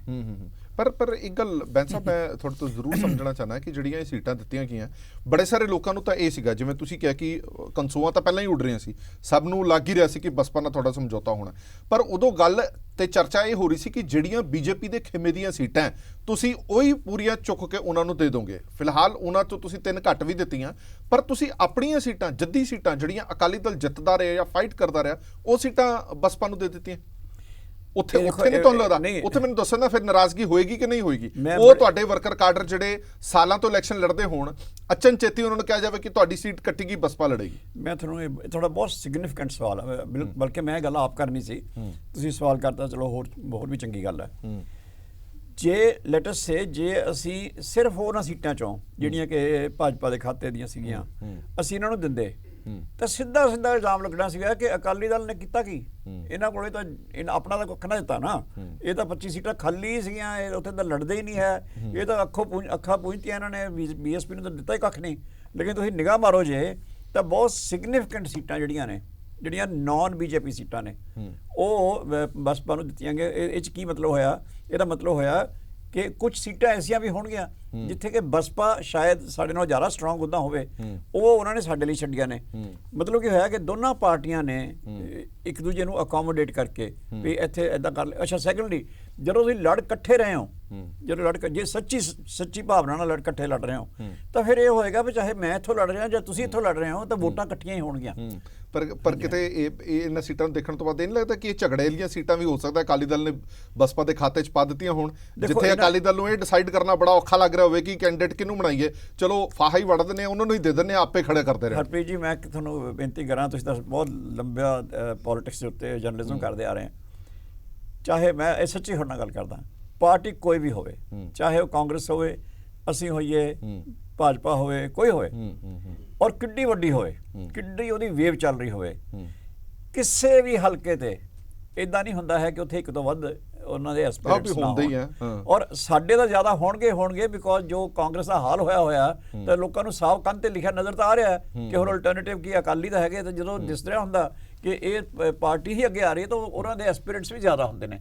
ਤੇ ਲੇਕਿਨ ਉਹ ਜਿਹੜੀ ਲੀਡਰਸ਼ਿਪ ਹੁੰਦੀ ਹੈ ਨਾ, ਉਹਦੀ ਕੈਪੇਬਿਲਿਟੀ ਇਸ ਗੱਲ ਤੋਂ ਹੀ ਟੈਸਟ ਹੁੰਦੀ ਹੈ ਕਿ ਜਦੋਂ ਤੁਹਾਡੇ ਹੱਥ 'ਚ ਵੇਵ ਹੈ ਉਦੋਂ ਤੁਸੀਂ ਆਪਣੇ accommodate ਕਿਵੇਂ ਕਰਦੇ ਹੋ। ਅੱਛਾ, ਜਦੋਂ ਤੁਹਾਡੇ ਹੱਥ 'ਚ ਵੇਵ ਹੀ ਨਹੀਂ ਹੈ ਤੇ ਉਹਨੂੰ ਤਾਂ ਮੈਨੇਜ ਕਰਨਾ ਬਹੁਤ ਹੀ ਸੌਖਾ ਹੈ, ਕਿਉਂਕਿ ਬੰਦੇ ਤੁਹਾਡੇ ਨਾਲ ਆ ਹੀ ਨਹੀਂ ਰਹੇ ਹੁੰਦੇ। ਠੀਕ ਤੇ ਹੈ। ਜਦੋਂ ਤੁਹਾਡੇ ਨਾਲ ਨੇਰੀ ਚੱਲ ਰਹੀ ਹੁੰਦੀ ਹੈ ਉਦੋਂ ਤੁਸੀਂ ਆਪਣੇ ਕਾਡਰ ਨੂੰ ਸੈਟੀਸਫਾਈ ਰੱਖਣਾ, ਸਾਰਿਆਂ ਨੂੰ, ਕੋਈ ਵੀ ਨਾਰਾਜ਼ਗੀਆਂ ਨਾ ਹੋਣ, ਤੇ ਜੇ ਹੋਣ ਤਾਂ ਮੈਨੇਜੇਬਲ ਹੋਣ।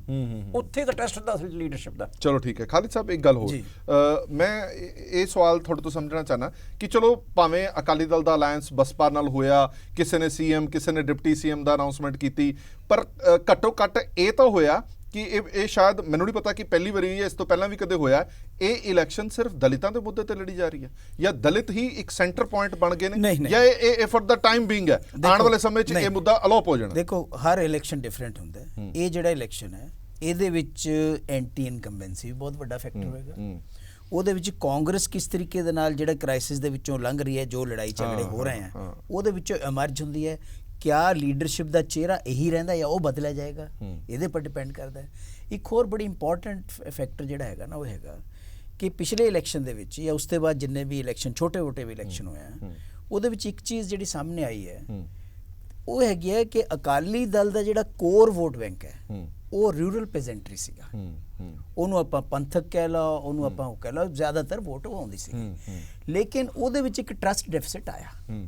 ਉਹ ਟਰਸਟ ਡੈਫਿਸਿਟ ਦੀ ਵਜ੍ਹਾ ਕਰਕੇ ਆਪਾਂ ਇਹ ਦੇਖ ਰਹੇ ਹਾਂ ਕਿ ਅਕਾਲੀ ਦਲ ਨੂੰ ਬਹੁਤ ਜ਼ਿਆਦਾ ਕੰਮ ਕਰਨਾ ਪਏਗਾ ਉਹਨੂੰ ਰੀਕਲੇਮ ਕਰਨ ਵਾਸਤੇ, ਬਜਾਏ ਇਸ ਦੇ ਕਿ ਬੀਐਸਪੀ ਤੋਂ ਜਿਹੜੀ ਵੋਟ ਆਊਗੀ ਜਾਂ ਨਹੀਂ ਆਊਗੀ, ਜਿਹੜੀ ਆਪਣੇ ਘਰ ਦੀ ਵੋਟ ਹੈ ਉਹ ਸੰਭਾਲਣੀ ਉਹ ਹਜੇ ਇਸ ਵੇਲੇ ਸੰਭਲੀ ਨਹੀਂ ਹੈ। ਮੇਰਾ ਅੰਦਾਜ਼ਾ ਇਹ ਹੈਗਾ ਕਿਉਂਕਿ ਫਾਰਮ ਲਾ ਦੇ ਉੱਪਰ ਜਿਸ ਤਰੀਕੇ ਦੇ ਨਾਲ ਇਨੀਸ਼ੀਅਲੀ ਅਕਾਲੀ ਦਲ ਨੇ ਸਪੋਰਟ ਕੀਤਾ, ਉਸ ਤੋਂ ਬਾਅਦ ਇਹ ਇਲਜ਼ਾਮ ਲੱਗਿਆ ਕਿ ਤੁਸੀਂ ਜੀ ਕੈਬਨਿਟ ਦੇ ਵਿੱਚ ਬੈਠੇ ਸੀਗੇ ਜਿਸ ਵੇਲੇ ਫੈਸਲੇ ਹੋਏ ਵਗੈਰਾ ਵਗੈਰਾ, ਉਸ ਤੋਂ ਬਾਅਦ ਪਾਣੀ ਜਦ ਸਿਰ ਤੋਂ ਲੰਘ ਗਿਆ ਫਿਰ ਤੁਸੀਂ ਛੱਡ ਕੇ ਪਾਸੇ ਹੋ ਗਏ। ਉਹ ਜਿਹੜਾ ਇਲਜ਼ਾਮ ਹੈ ਉਹਦੇ ਨਾਲ ਉਹ ਇੱਕ ਤਾਂ ਇੰਪੋਰਟੈਂਟ ਫੈਕਟਰ ਹੈਗਾ ਅਕਾਲੀ ਦਲ ਵਾਸਤੇ ਕਿ ਅਗਰ ਤੁਸੀਂ ਬੀਐਸਪੀ ਦੇ ਨਾਲ ਰਹਿ ਕੇ ਉਹਨਾਂ ਦੀ ਵੋਟ ਉਹਨਾਂ ਉੱਥੇ ਲੈਣ ਦੇਣ ਹੋਏਗਾ। ਦੂਸਰਾ, ਆਪਣੀ ਕੋਰ ਵੋਟ ਬੈਂਕ ਨੂੰ ਵੀ ਸੰਭਾਲਣਾ ਪਏਗਾ।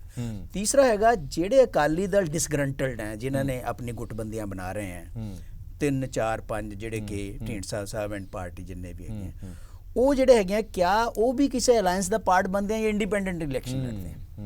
ਅਗਰ ਉਹ ਅਲਾਇੰਸ ਦਾ ਪਾਰਟ ਬਣਦੇ ਆ, ਉਹ ਕਿਹੜੀ ਅਲਾਇੰਸ ਨਾਲ ਹੋਣਗੇ? ਕਿਆ ਆਮ ਆਦਮੀ ਪਾਰਟੀ ਨਾਲ ਜਾਣਗੇ? ਕਾਂਗਰਸ ਨਾਲ ਉਹ ਨਹੀਂ ਜਾਣਗੇ। ਅਗਰ ਕਾਂਗਰਸ ਨਾਲ ਓਪਨਲੀ ਨਹੀਂ ਜਾਣਗੇ, ਅਕਾਲੀ ਦਲ ਨਾਲ ਜਾ ਨਹੀਂ ਸਕਦੇ। ਲੇਕਿਨ ਉਹ ਜਿਹੜਾ ਵੋਟ ਚਾਹੇ ਅੱਧਾ ਪਰਸੈਂਟ ਵੋਟ ਵੀ ਕਿਤੇ ਫਰਕ ਪੈਂਦਾ, ਉਹ ਵੋਟ ਜਿਹੜੀ ਹੈਗੀ ਅਕਾਲੀ ਦਲ ਦੀ ਵੋਟ ਹੈ। ਉਹ ਜਿਹੜੀ ਇਲੈਕਸ਼ਨ ਦੇ ਵਿੱਚ ਉਹਦਾ ਇੰਪੈਕਟ ਜਿਹੜਾ ਹੈਗਾ ਪੈ ਸਕਦਾ ਹੈ, ਨਾਟ ਐਵਰੀਵੇਅਰ, ਕੁਝ ਸੀਟਾਂ ਦੇ ਉੱਪਰ, ਲੇਕਿਨ ਉੱਥੇ ਜੇ 5-7 ਸੀਟਾਂ ਦਾ ਵੀ ਇੱਧਰ ਉੱਧਰ ਹੋ ਜਾਵੇ ਤਾਂ 5 ਸੀਟਾਂ ਅਗਰ ਤੁਸੀਂ ਹਾਰ ਗਏ ਤਾਂ 10 ਸੀਟਾਂ ਦਾ ਫਰਕ ਪੈਂਦਾ ਹੁੰਦਾ। ਇਹ ਜਿਹੜੀ ਹੈਗੀਆਂ ਚੀਜ਼ਾਂ ਇਹ ਅਕਾਲੀ ਦਲ ਨੂੰ ਆਉਣ ਵਾਲੇ ਦਿਨਾਂ ਦੇ ਵਿੱਚ, ਕਿਉਂਕਿ ਬਸਾਤ ਇਸ ਵੇਲੇ ਵਿਚਣੀ ਸ਼ੁਰੂ ਹੋ ਗਈ ਹੈ ਅਗਲੇ ਉਹਦੀ, ਪਰ ਇਹਦੇ ਵਿੱਚ ਹੀ ਤੁਹਾਨੂੰ ਇਹ ਨਹੀਂ ਲੱਗਦਾ ਕਿ ਦਲਿਤ ਭਾਈਚਾਰਾ ਖੁਸ਼ ਤਾਂ ਇਸ ਵਕਤ ਜ਼ਰੂਰ ਹੋਏਗਾ ਕਿ ਦੇਖੋ ਅੱਜ ਹਰ ਪਾਰਟੀ ਸਾਡੀ ਗੱਲ ਕਰ ਰਹੀ ਹੈ, ਅੱਜ ਹਰ ਪਾਰਟੀ ਡਿਪਟੀ ਸੀਐਮ ਬਣਾਉਣ ਤੱਕ ਹੈਗੀ ਹੈ, ਅੱਜ ਹਰ ਪਾਰਟੀ ਇਹ ਕਹਿੰਦੀ ਕਿ ਅਸੀਂ ਦਲਿਤਾਂ ਨੂੰ ਹੱਕ ਦਵਾਵਾਂਗੇ। ਉਹ ਵੱਖਰੀ ਗੱਲ ਹੈ ਕਿ ਵੋਟਾਂ ਵੇਲੇ ਸਾਰੀ ਇਹ ਰਾਜਨੀਤੀ ਖੇਡੀ ਜਾਂਦੀ ਹੈ, ਉਸ ਤੋਂ ਬਾਅਦ ਕੋਈ ਨਹੀਂ ਪੁੱਛਦਾ। ਦੇਖੋ ਇਦਾਂ ਹੈਗਾ ਵੀ ਬੈਂਸ ਸਾਹਿਬ ਨੇ ਬਿਲਕੁਲ ਸਹੀ ਗੱਲ ਕਹੀ ਹੈ ਕਿ ਕੋਈ ਵੀ ਕਮਿਊਨਿਟੀ ਹੈ ਉਹ ਇਹ ਨਹੀਂ ਹੁੰਦਾ ਵੀ ਸਾਰੀ ਇੱਕੋ ਪਾਸੇ ਭੁਗਤ ਗਈ, ਇਸ ਤਰ੍ਹਾਂ ਤਾਂ ਹੋ ਨਹੀਂ ਸਕਦਾ, ਕਿਉਂਕਿ ਹਰ ਇੱਕ ਪਾਰਟੀ ਦੇ ਵਿੱਚ ਐਸਟੈਬਲਿਸ਼ਡ ਦਲਿਤ ਲੀਡਰਸ਼ਿਪ ਹੈ ਜਿਹੜੀ ਕਿ ਪਿਛਲੇ 20-25-30 ਸਾਲ ਦੇ ਉੱਪਰ ਆਪਣੀ ਪਾਰਟੀ ਦੀ ਸੇਵਾ ਕਰ ਰਹੇ, ਆਪਣੀ ਪਾਰਟੀ ਦੇ ਨਾਲ ਚੱਲੇ ਹੋਏ ਆ। ਉਹਨਾਂ ਵਿੱਚੋਂ ਅਗਰ ਤੁਸੀਂ ਉਹਨਾਂ ਨੂੰ ਜ਼ਿਆਦਾ ਥ੍ਰੈਟਨ ਕਰਨ ਦੀ ਕੋਸ਼ਿਸ਼ ਕਰੋਗੇ, ਸਾਡੇ ਨਾਲ ਬੀਐਸਪੀ ਆ ਗਈ ਹੈ, ਤਾਂ ਉਹ ਜਿਹੜਾ ਹੈਗਾ ਉਹਦੀ ਰਿਜ਼ੈਂਟਮੈਂਟ ਹੋ ਸਕਦੀ ਹੈ।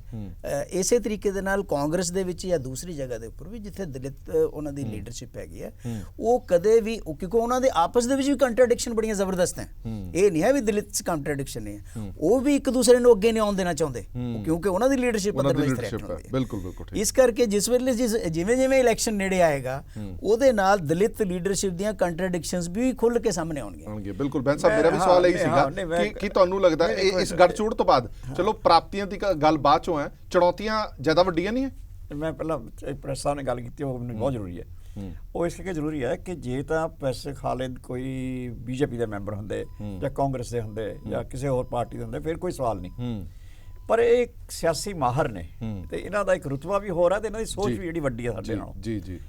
ਇਸ ਕਰਕੇ ਇਹਨਾਂ ਦਾ ਇਹ ਕਹਿਣਾ ਉਹੀ ਇਲਜ਼ਾਮ ਜਿਹੜੇ ਕਿ ਸਿਆਸੀ ਸਾਡੇ ਵਿਰੋਧੀ ਲਾਉਂਦੇ ਨੇ ਉਹ ਇਹਨਾਂ ਵੱਲੋਂ ਲਾਣਾ ਔਰ ਇਲਜ਼ਾਮ ਨਹੀਂ, ਮੇਰੀ observation ਹੈ ਇਲਜ਼ਾਮ ਕੋਈ ਨਹੀਂ। ਆਈ ਵਿਡਰੋ ਮਾਈ ਵਰਡ। ਇਲਜ਼ਾਮ ਕੋਈ ਨਹੀਂ। ਤੁਹਾਡੀ ਆਬਜ਼ਰਵੇਸ਼ਨ, ਸੌਰੀ ਆਮ ਸੌਰੀ। ਉਹ ਜਿਹੜਾ ਹੈ ਨਾ ਉਹਦੇ ਤੇ ਮੈਨੂੰ ਬਹੁਤ ਵੱਡਾ ਸਵਾਲ ਹੈ। ਉਹ ਇਹ ਜਿਵੇਂ ਕਹਿੰਦੇ ਨੇ ਕਿ ਜੀ ਉਹ ਉਸ ਵੇਲੇ ਤੁਸੀਂ ਬਾਹਰ ਨਾ ਆਏ ਜਦੋਂ ਇਹ ਬਣ ਰਿਹਾ ਸੀ, ਤੁਸੀਂ ਉਸ ਵੇਲੇ ਅੰਦਰ ਸੀਗੇ। ਇਹ ਵੀ ਸਾਡੇ ਤੇ ਸਵਾਲ ਆਏਗਾ ਕਿ ਤੁਸੀਂ ਉਸ ਵੇਲੇ ਛੱਡਿਆ ਨਾ, ਬੀਬਾ ਹਰਸਿਮਰਤ ਅੰਦਰ ਸੀਗੀ ਤੇ ਤੁਸੀਂ ਬਾਹਰ ਚ ਛੱਡਿਆ, ਇਦਾਂ ਕੀਤਾ। ਉਹ ਦੇਖੋ ਅਸੀਂ ਚੰਗੀ ਤਰ੍ਹਾਂ ਇਹ ਗੱਲ ਐਕਸਪਲੇਨ ਕੀਤੀ ਹੈ ਕਿ ਜਦੋਂ ਇਸ ਬੀਬਾ ਹਰਸਿਮਰਤ ਬਾਦਲ ਅੰਦਰ ਸੀਗੇ, ਹਰਸਿਮਰਤ ਕੌਰ ਬਾਦਲ, ਉਦੋਂ ਸਿਰਫ ਆਰਡੀਨੈਂਸ ਆਇਆ ਸੀਗਾ ਔਰ ਆਰਡੀਨੈਂਸ ਸਾਰੀ ਦੁਨੀਆ ਨੂੰ ਪਤਾ ਹੈ ਕਿ ਟੈਂਪਰੇਰੀ ਚੀਜ਼ ਹੁੰਦੀ ਹੈ। ਔਰ ਬੀਬਾ ਹਰਸਿਮਰਤ ਕੌਰ ਬਾਦਲ ਨੇ ਦੇਸ਼ ਦੀ ਪਾਰਲੀਮੈਂਟ ਦੇ ਵਿੱਚ ਦੇਸ਼ ਦੇ ਪ੍ਰਧਾਨ ਮੰਤਰੀ ਦੇ ਮੂੰਹ ਦੇ ਉੱਤੇ ਇਹ ਗੱਲ ਕਹੀ ਕਿ ਤੁਸੀਂ ਮੈਨੂੰ ਝੂਠ ਬੋਲਿਆ ਕਿ ਇਹ ਆਰਡੀਨੈਂਸ ਜਿਹੜਾ ਹੈ ਜਦੋਂ ਅਸੀਂ ਬਿੱਲ ਕਨਵਰਟ ਕਰਾਂਗੇ ਤੇ ਅਸੀਂ ਕਿਸਾਨਾਂ ਨੂੰ ਨਾਲ ਕੰਸਲਟ ਕਰਨ ਤੋਂ ਬਾਅਦ ਬਿੱਲ ਬਣਾਵਾਂਗੇ, ਔਰ ਤੁਸੀਂ ਅੱਜ ਮੁੱਕਰ ਗਏ ਹੋ। ਤੇ ਕਿਉਂਕਿ ਤੁਸੀਂ ਮੁੱਕਰ ਗਏ ਹੋ, ਇਸ ਕਰਕੇ ਅਸੀਂ ਇੱਕ ਦਿਨ ਪਹਿਲਾਂ ਅਨਾਉਂਸ ਕਰਤਾ ਸੀਗਾ ਵੀ ਜੇ ਤੁਸੀਂ ਮੁੱਕਰੋਗੇ ਤਾਂ ਸਾਡਾ ਤੁਹਾਡੇ ਨਾਲ ਚੱਲਣਾ ਅਸੰਭਵ ਹੈ। ਤਾਂ ਇਹ ਗੱਲ ਬੀਬਾ ਹਰਸਿਮਰਤ ਕੌਰ ਬਾਦਲ ਨੇ ਉੱਥੇ ਕਹੀ। ਉਸ ਤੋਂ ਬਾਅਦ ਉਹਨਾਂ ਨੇ ਉੱਥੇ ਹੀ ਜਿਹੜਾ ਹੈਗਾ ਸਰ ਸੁਖਬੀਰ ਸਿੰਘ ਬਾਦਲ ਹੋਣਾ ਨੇ ਰਿਜ਼ਾਈਨ ਕਰਤਾ। ਪਹਿਲਾਂ ਤਾਂ ਵੋਟ ਕੀਤੀ, ਦੇਖੋ ਸਿਰਫ 2 ਵੋਟਾਂ ਪਈਆਂ ਕਿਸਾਨ ਔਰ ਬਿੱਲਾਂ ਦੇ ਵਿਰੁੱਧ, ਉਹ 2 ਹੀ ਸਾਡੀਆਂ ਨੇ, ਹੋਰ ਤਾਂ ਕਿਸੇ ਦੀਆਂ ਹੈ ਹੀ ਨਹੀਂ ਗਿਆ। ਤਾਂ ਸਾਡਾ ਹੀ ਰੋਲ ਤਾਂ ਸਿਰਫ ਹੈ ਜੋ ਰਿਕਾਰਡ ਦੇ ਉੱਤੇ ਹੈ ਕਿਸਾਨ ਬਿੱਲਾਂ ਦੇ ਵਿਰੁੱਧ, ਹੋਰ ਤਾਂ ਸਾਰੀਆਂ ਪਾਰਟੀਆਂ ਦੇ ਹੱਕ 'ਚ ਗਈਆਂ ਨੇ ਜਾਂ ਇਹਨਾਂ ਦੇ ਵਿਰੋਧ 'ਚ ਕੋਈ ਨਹੀਂ ਗਿਆ, ਜਾਂ ਸੈਟਿੰਗ ਕਰਕੇ ਪਰੇ ਹੋ ਗਈਆਂ। ਦੋ ਗੱਲਾਂ ਕੀਤੀਆਂ ਪਾਸੇ ਹੋ ਗਈਆਂ। ਤੁਸੀਂ ਵਿਰੋਧ 'ਚ ਵੋਟ ਕਿਉਂ ਨਹੀਂ ਪਾ ਰਹੇ? ਤੁਹਾਡਾ ਰਿਕਾਰਡ ਉੱਥੇ ਆਵੇ। ਜੇ ਕੱਲ ਨੂੰ ਗੱਲ ਨਿਕਲਦੀ ਕੌਣ ਹੱਕ 'ਚ ਕੌਣ ਵਿਰੁੱਧ, ਤੁਸੀਂ ਬੋਲੋ ਨਾ। ਅੱਛਾ, ਇੱਕ ਤਾਂ ਇਹ ਗੱਲ। ਦੂਸਰੀ ਗੱਲ ਜਿਹੜੀ ਹੈ, ਸਾਡੀ ਕੋਈ ਮਜਬੂਰੀ ਨਹੀਂ ਹੈ। ਦੇਖੋ ਮੈਂ ਬਾਰ-ਬਾਰ ਇਹ ਗੱਲ ਕਹਿਣਾ ਔਰ ਮੈਂ ਬਹੁਤ ਪੂਰੀ ਨਿਮਰਤਾ ਨਾਲ ਗੱਲ ਕਹਿਣਾ ਕਿ ਕੋਈ ਵੀ ਵੋਟ ਬੈਂਕ ਜਿਹੜਾ ਹੁੰਦਾ ਹੈ ਜਾਂ ਕੋਈ ਵੀ ਤੁਹਾਡੇ ਜਿਹੜੇ ਫਾਲੋਅਰਸ ਹੁੰਦੇ ਆ ਜਾਂ ਕੋਈ ਵੀ ਤੁਹਾਡੇ ਦੋਸਤ ਮਿੱਤਰ ਹੁੰਦੇ ਆ, ਉਹ ਕਦੇ ਨਾਰਾਜ਼ ਵੀ ਹੋ ਜਾਂਦੇ ਆ ਤੁਹਾਡੇ ਨਾਲ। ਤੁਸੀਂ ਸਹੀ ਹੋ ਜਾਂ ਗਲਤ ਹੋ, ਕਈ ਵਾਰੀ ਤੁਸੀਂ ਸਹੀ ਹੁੰਦੇ ਹੋ ਤਾਂ ਵੀ ਨਾਰਾਜ਼ ਹੋ ਜਾਂਦੇ ਆ, ਕਈ ਵਾਰੀ ਤੁਸੀਂ ਗਲਤ ਵੀ ਹੁੰਦੇ ਆ ਤਾਂ ਨਾਰਾਜ਼ ਹੁੰਦੇ ਨੇ। ਤੇ ਵੋਟ ਬੈਂਕ ਵੀ ਤੁਹਾਡਾ ਇਦਾਂ ਹੁੰਦਾ। ਤੇ ਜਿਹੜਾ ਕਿਸਾਨੀ ਵੋਟ ਬੈਂਕ ਆ, ਮੈਂ ਉਹਦੇ ਬਾਰੇ ਬੇਨਤੀ ਕਰਨਾ ਚਾਹੁੰਦਾ ਕਿ ਤੁਸੀਂ ਚੰਗੀ ਤਰ੍ਹਾਂ ਦੇਖਿਆ ਕਿ ਜਦੋਂ ਕਿਸਾਨ ਬਿੱਲਾਂ ਤੇ ਅਸੀਂ ਆਪਣੀ ਐਜੀਟੇਸ਼ਨ, ਆਪਣੇ ਉਹ ਰੈਲੀਜ਼ ਵਗੈਰਾ ਸ਼ੁਰੂ ਕੀਤੀਆਂ ਤੇ ਕੁਝ ਕਿਸਾਨ ਜਥੇਬੰਦੀਆਂ ਜਿਨ੍ਹਾਂ ਬਾਰੇ ਅੱਜ ਕੱਲ੍ਹ ਰੌਲੇ ਪੈ ਰਹੇ, ਮੈਂ ਉਹ ਤੇ ਕਮੈਂਟ ਨਹੀਂ ਕਰਨਾ ਚਾਹੁੰਦਾ ਵੀ ਉਹ ਖੁਦ ਸਿਆਸੀ ਪਾਰਟੀਆਂ ਦੇ ਨਾਲ ਜੁੜੇ ਹੋਏ ਨੇ, ਲੇਕਿਨ ਉਹਨਾਂ ਨੇ ਉਸ ਵੇਲੇ ਕਿਹਾ ਕਿ ਅਕਾਲੀ ਦਲ ਇੱਕ ਸਿਆਸੀ ਪਾਰਟੀ ਹੈ, ਇਹ ਸਾਡੀ ਕਿਸਾਨ ਸੰਘਰਸ਼ ਨੂੰ ਡਾਇਲੂਟ ਨਾ ਕਰੇ। ਤੇ ਅਸੀਂ ਉਹਨਾਂ ਦੀ ਰਿਸਪੈਕਟ ਕੀਤੀ, ਅਸੀਂ ਆਪਣੀਆਂ ਰੈਲੀਜ਼ ਉਹ ਜਿਹੜੀਆਂ ਸੀਗੀਆਂ ਸਸਪੈਂਡ ਕੀਤੀਆਂ। ਪਰ ਮੈਂ ਜਿਹੜੀ ਗੱਲ ਕਹਿਣੀ ਚਾਹੁੰਦਾ, ਉਹ ਤੁਸੀਂ ਰੈਲੀ 'ਚ ਖੁਦ ਦੇਖਿਆ ਕਿ ਸਾਰੇ ਦਾ ਸਾਰਾ ਇਨਵੋਲਵਮੈਂਟ ਜਿਹੜਾ ਸੀ ਉਹ ਕਿਸਾਨੀ ਦਾ ਸੀਗਾ। ਕਿਸਾਨੀ ਹਮੇਸ਼ਾ ਹੀ ਅਕਾਲੀ ਦਲ ਨਾਲ ਖੜੀ ਰਹੀ ਹੈ। ਚਲੋ ਆਪਾਂ ਹੁਣ ਮੁੱਦੇ ਤੇ ਆ ਜੀ, ਆਪਣੇ ਮੁੱਦੇ ਤੇ ਆ ਜੀ। ਇੱਕ ਸਵਾਲ ਇਹ ਵੀ ਖੜਾ ਹੁੰਦਾ, ਪਤਾ ਨਹੀਂ ਉਸ ਕਪੈਸਿਟੀ ਦੇ ਵਿੱਚ ਤੁਸੀਂ ਹੈ ਹੋ ਕਿ ਨਹੀਂ ਹੋ ਕਿ ਤੁਸੀਂ ਬੋਲ ਸਕੋ। ਤੁਸੀਂ ਇੱਕ ਅਨਾਉਂਸਮੈਂਟ ਤੁਹਾਡੇ ਪ੍ਰਧਾਨ ਸਾਹਿਬ ਨੇ ਕੀਤੀ ਸੀ ਕਿ ਜੇ ਸਾਡੀ ਸਰਕਾਰ ਆਈ ਤਾਂ ਦਲਿਤ ਉਪ ਮੁੱਖ ਮੰਤਰੀ ਹੋਏਗਾ, ਪਰ ਤੁਹਾਨੂੰ ਇਹ ਨਹੀਂ ਲੱਗਦਾ ਕਿ ਹੁਣ ਜਦੋਂ ਤੁਸੀਂ ਬਸਪਾ ਨਾਲ ਹੱਥ ਮਿਲਾਇਆ, ਪਹਿਲਾਂ ਤਾਂ ਇਹ ਗੱਲ ਦੱਸੋ ਕਿ ਉਪ ਮੁੱਖ ਮੰਤਰੀ ਬਸਪਾ ਤੋਂ ਹੋਏਗਾ? ਜੇ ਨਹੀਂ ਹੋਏਗਾ ਤਾਂ ਜਿਹੜੇ ਤੁਹਾਡੇ ਦਲਿਤ ਆਗੂ ਹੈਗੇ ਨੇ ਪਾਰਟੀ ਦੇ ਵਿੱਚ, ਤਾਂ ਉਹਨਾਂ ਨੂੰ ਇਹ ਨਹੀਂ ਲੱਗੇਗਾ ਕਿ ਜਿਹਨਾਂ ਨੂੰ ਆਸ ਵੱਜ ਗਈ ਸੀ ਕਿ ਜੇ ਸਾਡੀ ਸਰਕਾਰ ਆਈ ਤਾਂ ਮੇਰਾ ਵੀ ਚਾਂਸ ਲੱਗ ਸਕਦਾ ਉਪ ਮੁੱਖ ਮੰਤਰੀ ਦਾ, ਪਰ ਹੁਣ ਜੇ ਬਸਪਾ ਆ ਕੇ ਨਾਲ ਰਲ ਗਈ ਹੈ ਤੇ ਮੇਰਾ ਚਾਂਸ ਕੱਟਿਆ ਗਿਆ? ਦੇਖੋ ਤੁਸੀਂ ਉਪ ਮੁੱਖ ਮੰਤਰੀ ਦੀ ਗੱਲ ਕਰਦੇ ਆ, ਮੈਂ ਤਾਂ ਮੁੱਖ ਮੰਤਰੀ ਬਾਰੇ ਵੀ ਕਹਿ ਸਕਦਾ ਇਹ ਗੱਲ ਕਿ ਹਰੇਕ ਬੰਦਾ ਜਿਹੜਾ ਕਿ ਕੋਈ ਸਟੈਂਡਿੰਗ ਪੋਲਿਟਿਕਸ ਰੱਖਦਾ ਹੈ, ਪਾਰਟੀ ਦੇ ਅੰਦਰ ਹੁੰਦਾ ਹੈ, ਉਹਨੂੰ ਮੁੱਖ ਮੰਤਰੀ ਦੀ ਆਸ ਹੁੰਦੀ ਹੈ। ਉਹ 'ਚ ਕੋਈ ਸ਼ੱਕ ਨਹੀਂ ਹੈ। ਮੁੱਖ ਮੰਤਰੀ ਹੋਵੇ ਜਾਂ ਮੁੱਖ ਮੰਤਰੀ ਹੋਵੇ, ਤਾਂ ਉਹਦਾ ਮਤਲਬ ਇਹ ਨਹੀਂ ਹੈ ਕਿ ਪਾਰਟੀ ਨੇ ਮੁੱਖ ਮੰਤਰੀ ਨਹੀਂ ਚੂਜ਼ ਕਰਨਾ ਜਾਂ ਮੁੱਖ ਮੰਤਰੀ ਚੂਜ਼ ਨਹੀਂ ਕਰਨਾ। ਅੱਜ ਬੜੀ ਸਿਗਨੀਫਿਕੈਂਟ ਗੱਲ ਕੀ ਹੋਈ ਹੈ ਕਿ ਜਿਹੜਾ ਸਰਦਾਰ ਸੁਖਬੀਰ ਸਿੰਘ ਬਾਦਲ ਹੋਣਾ ਦਾ ਮੁੱਖ ਮੰਤਰੀ ਦੇ ਕੈਂਡੀਡੇਟ ਦੇ ਤੌਰ ਤੇ ਜਿਹੜੀ ਅਨਾਉਂਸਮੈਂਟ ਆਈ ਹੈ, ਉਹ BSP ਦੇ ਲੀਡਰ ਸਾਹਿਬਾਨ ਵੱਲੋਂ ਆਈ ਹੈ। ਜਿਹੜੀ ਰਹੀ ਹੁਣ ਗੱਲ ਕਿ ਜਿਹੜਾ ਉਪ ਮੁੱਖ ਮੰਤਰੀ ਦੀ, ਉਹ ਮੇਰਾ ਖਿਆਲ ਜਿਹੜੀ ਦੇਖੋ ਅੰਦਰੂਨੀ ਗੱਲਾਂ ਜਿਹੜੀਆਂ ਹੁੰਦੀਆਂ ਉਹ ਮਤਲਬ ਕਈ ਵਾਰੀ ਸਾਨੂੰ ਵੀ ਨਹੀਂ ਪਤਾ ਹੁੰਦੀਆਂ, ਲੇਕਿਨ ਇਹ ਗੱਲ ਕਲੀਅਰ ਹੁੰਦੀ ਹੈ ਕਿ ਦੋਨੋਂ ਪਾਰਟੀਆਂ ਨੇ ਇਹ ਫੈਸਲਾ ਬੈਠ ਕੇ ਕਰਨਾ। ਉਹਨਾਂ ਨੇ ਵੀ ਆਪਣੇ ਬੰਦਿਆਂ ਨੂੰ ਕੰਸਲਟ ਕਰਨਾ ਹੁੰਦਾ।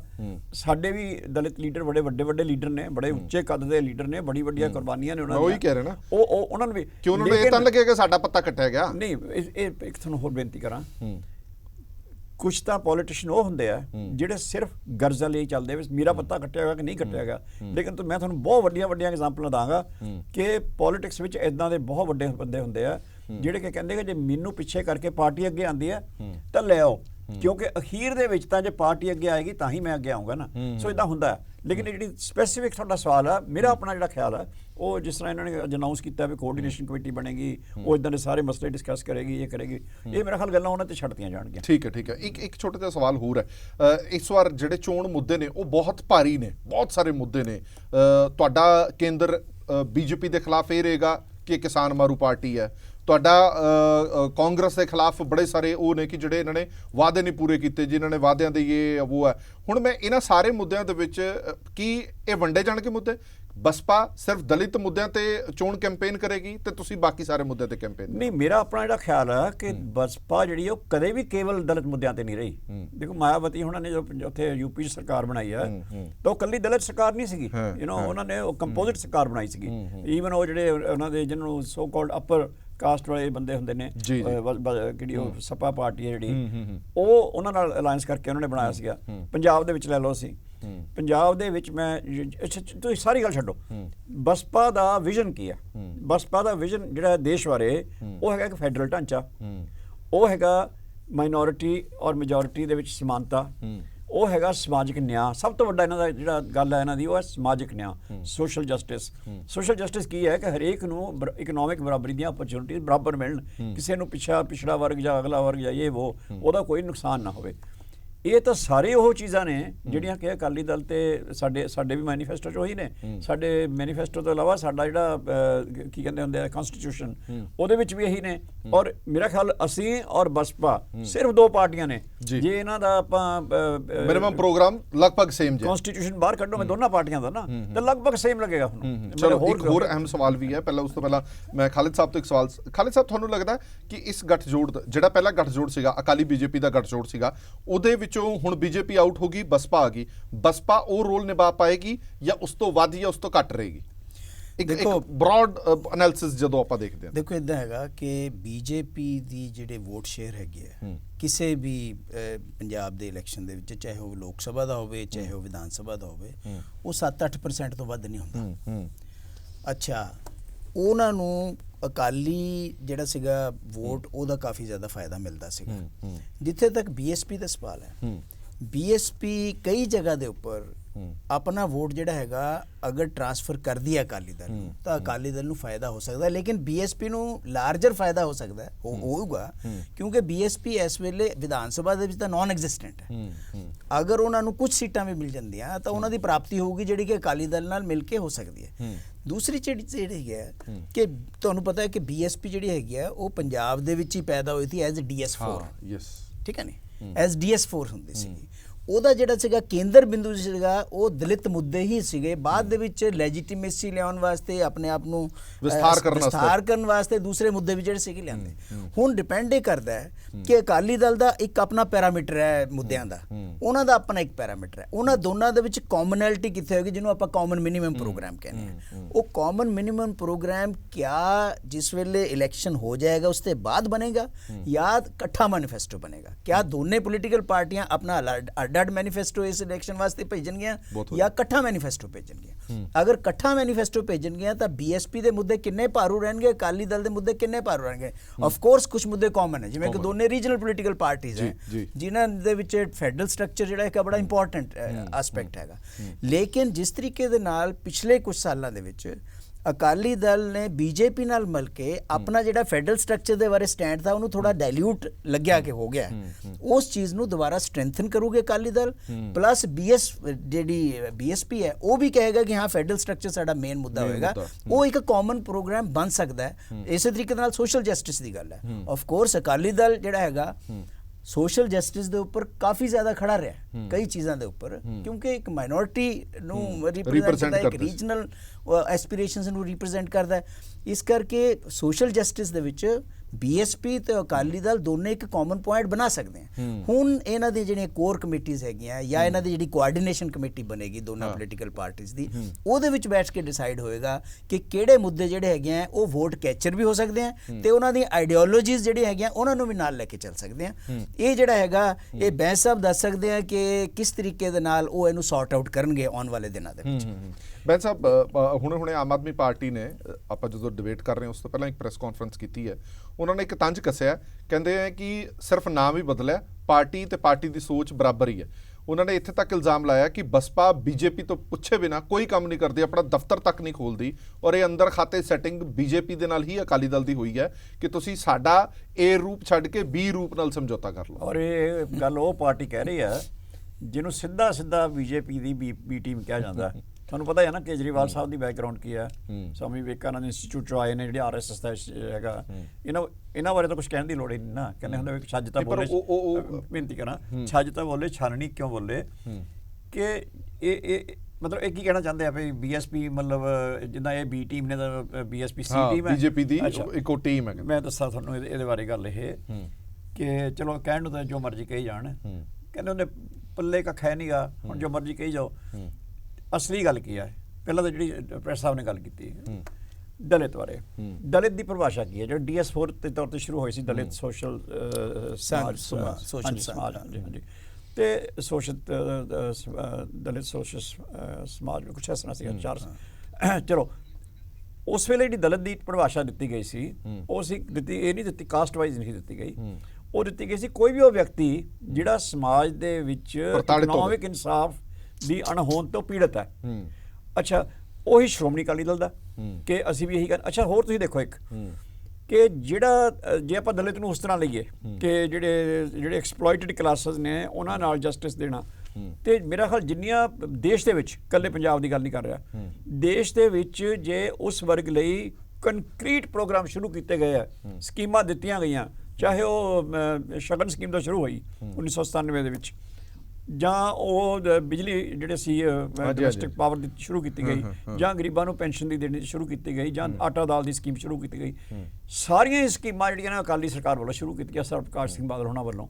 ਤਾਂ ਇਹ ਮੇਰੇ ਕਹਿਣ ਦਾ ਮਤਲਬ ਹੈ ਕਿ ਮੈਨੂੰ ਤਾਂ ਇਹ ਲੱਗਦਾ ਕਿ ਸ਼ਾਇਦ ਕਾਮਨ ਮਿਨੀਮਮ ਪ੍ਰੋਗਰਾਮ ਦੀ ਲੋੜ ਵੀ ਨਾ ਪਵੇ, ਕਿਉਂਕਿ ਜਦ ਕਨਸਟੀਟਿਊਸ਼ਨ ਰਲਦੇ ਹੀ ਇੰਨੇ ਨੇ ਤਾਂ ਹੈ ਹੀ ਕਾਮਨ ਮਿਨੀਮਮ ਪ੍ਰੋਗਰਾਮ ਤਾਂ ਆਲਰੇਡੀ ਇਹਨਾਂ ਦਾ ਐਗਜ਼ਿਸਟ ਕਰ ਰਿਹਾ ਹੈ। ਬਲਕਿ ਮੈਨੂੰ ਤਾਂ ਫਿਰ ਇਹ ਪਾਰਟੀ ਪਹਿਲਾਂ ਕਿੱਥੇ ਸੀ? ਤੁਹਾਡਾ ਕਾਮਨ ਮਿਨੀਮਮ ਪ੍ਰੋਗਰਾਮ ਜੇ ਇਹਨਾਂ ਨਾਲ ਸੈੱਟ ਬੈਠਦਾ ਸੀ ਤੇ ਅਲਾਈਅੰਸ ਬੀਜੇਪੀ ਨਾਲ ਕਿਵੇਂ ਕਰ ਲਿਆ? ਤੁਸੀਂ ਮੇਰੇ ਜ਼ੁਬਾਨ ਦੀ ਮੇਰੇ ਮੂੰਹ ਕਹਿੰਦੇ ਮੂੰਹ ਦੀ ਗੱਲ ਖੋਲੀ, ਮੇਰਾ ਅਗਲਾ ਸੈਂਟੈਂਸ ਇਹ ਸੀ ਕਿ ਮੈਨੂੰ ਤਾਂ ਹੈਰਾਨੀ ਇਹ ਹੁੰਦੀ ਹੈ ਵੀ ਇੰਨੀ ਦੇਰ ਅਸੀਂ ਲੱਗ ਕਿਵੇਂ ਰਹੇ ਹਾਂ, ਕਿਉਂਕਿ ਸਾਡਾ ਤਾਂ ਨੈਚੁਰਲ ਐਲਾਈਜ਼ ਨੇ, ਇਹ ਤਾਂ ਇਹਨਾਂ ਨਾਲ ਤਾਂ ਸਾਨੂੰ ਕੁਝ ਕਹਿਣ ਦੀ ਵੀ ਲੋੜ ਨਹੀਂ। ਅੱਛਾ, ਤੁਸੀਂ ਦੂਜੀ ਗੱਲ ਇਹ ਦੇਖੋ ਕਿ ਜਿਹੜਾ ਆਪਾਂ ਗੱਲ ਕਰੀਏ ਥੱਲੇ ਸੋਸ਼ਲ ਬੇਸ ਜਿਹੜਾ ਜੀ ਸੋਸ਼ਲ ਬੇਸ, ਕਿਉਂਕਿ ਜੋ Shiromani Akali Dal piece and communal harmony the slogan ਨੂੰ ਦੇ ਉੱਤੇ ਪਹਿਰਾ ਦਿੰਦਾ ਆਇਆ, ਉਹਦੇ ਨਾਲ ਪੰਥਕ ਜਿਹੜੇ ਇੰਟਰਸਟ ਉਹਨਾਂ ਉੱਤੇ ਪਹਿਰਾ ਦਿੰਦਾ ਆਇਆ। ਇਹ ਦੋਨੋਂ ਹੀ ਉਹ ਇਸ਼ੂਜ਼ ਨੇ। ਤੁਸੀਂ ਜੇ ਦੇਖੋਗੇ ਕਿ ਜਿਹੜੇ ਬਹੁਤ ਵੱਡਾ ਵਰਗ ਜਿਹੜਾ ਦਲਿਤ ਵਰਗ ਜਿਹੜਾ ਬਹੁਤ ਵੱਡਾ ਵਰਗ ਜਿਹੜਾ ਉਹ ਪੰਥਕ ਹੈ, ਔਰ ਦੂਸਰਾ ਜਿਹੜਾ ਵਰਗ ਆ ਉਹ ਪੀਸ ਐਂਡ ਕਮਿਊਨਲ ਹਾਰਮਨੀ ਨੂੰ ਕੇਟਰ ਕਰਦਾ ਹੈ। ਸੋ ਮੈਨੂੰ ਤਾਂ ਕਈ ਵਾਰੀ ਇਹ ਲੱਗਦਾ ਹੈ ਕਿ ਇਹ ਦੋ ਪਾਰਟੀਆਂ ਕਿਵੇਂ ਨੇ।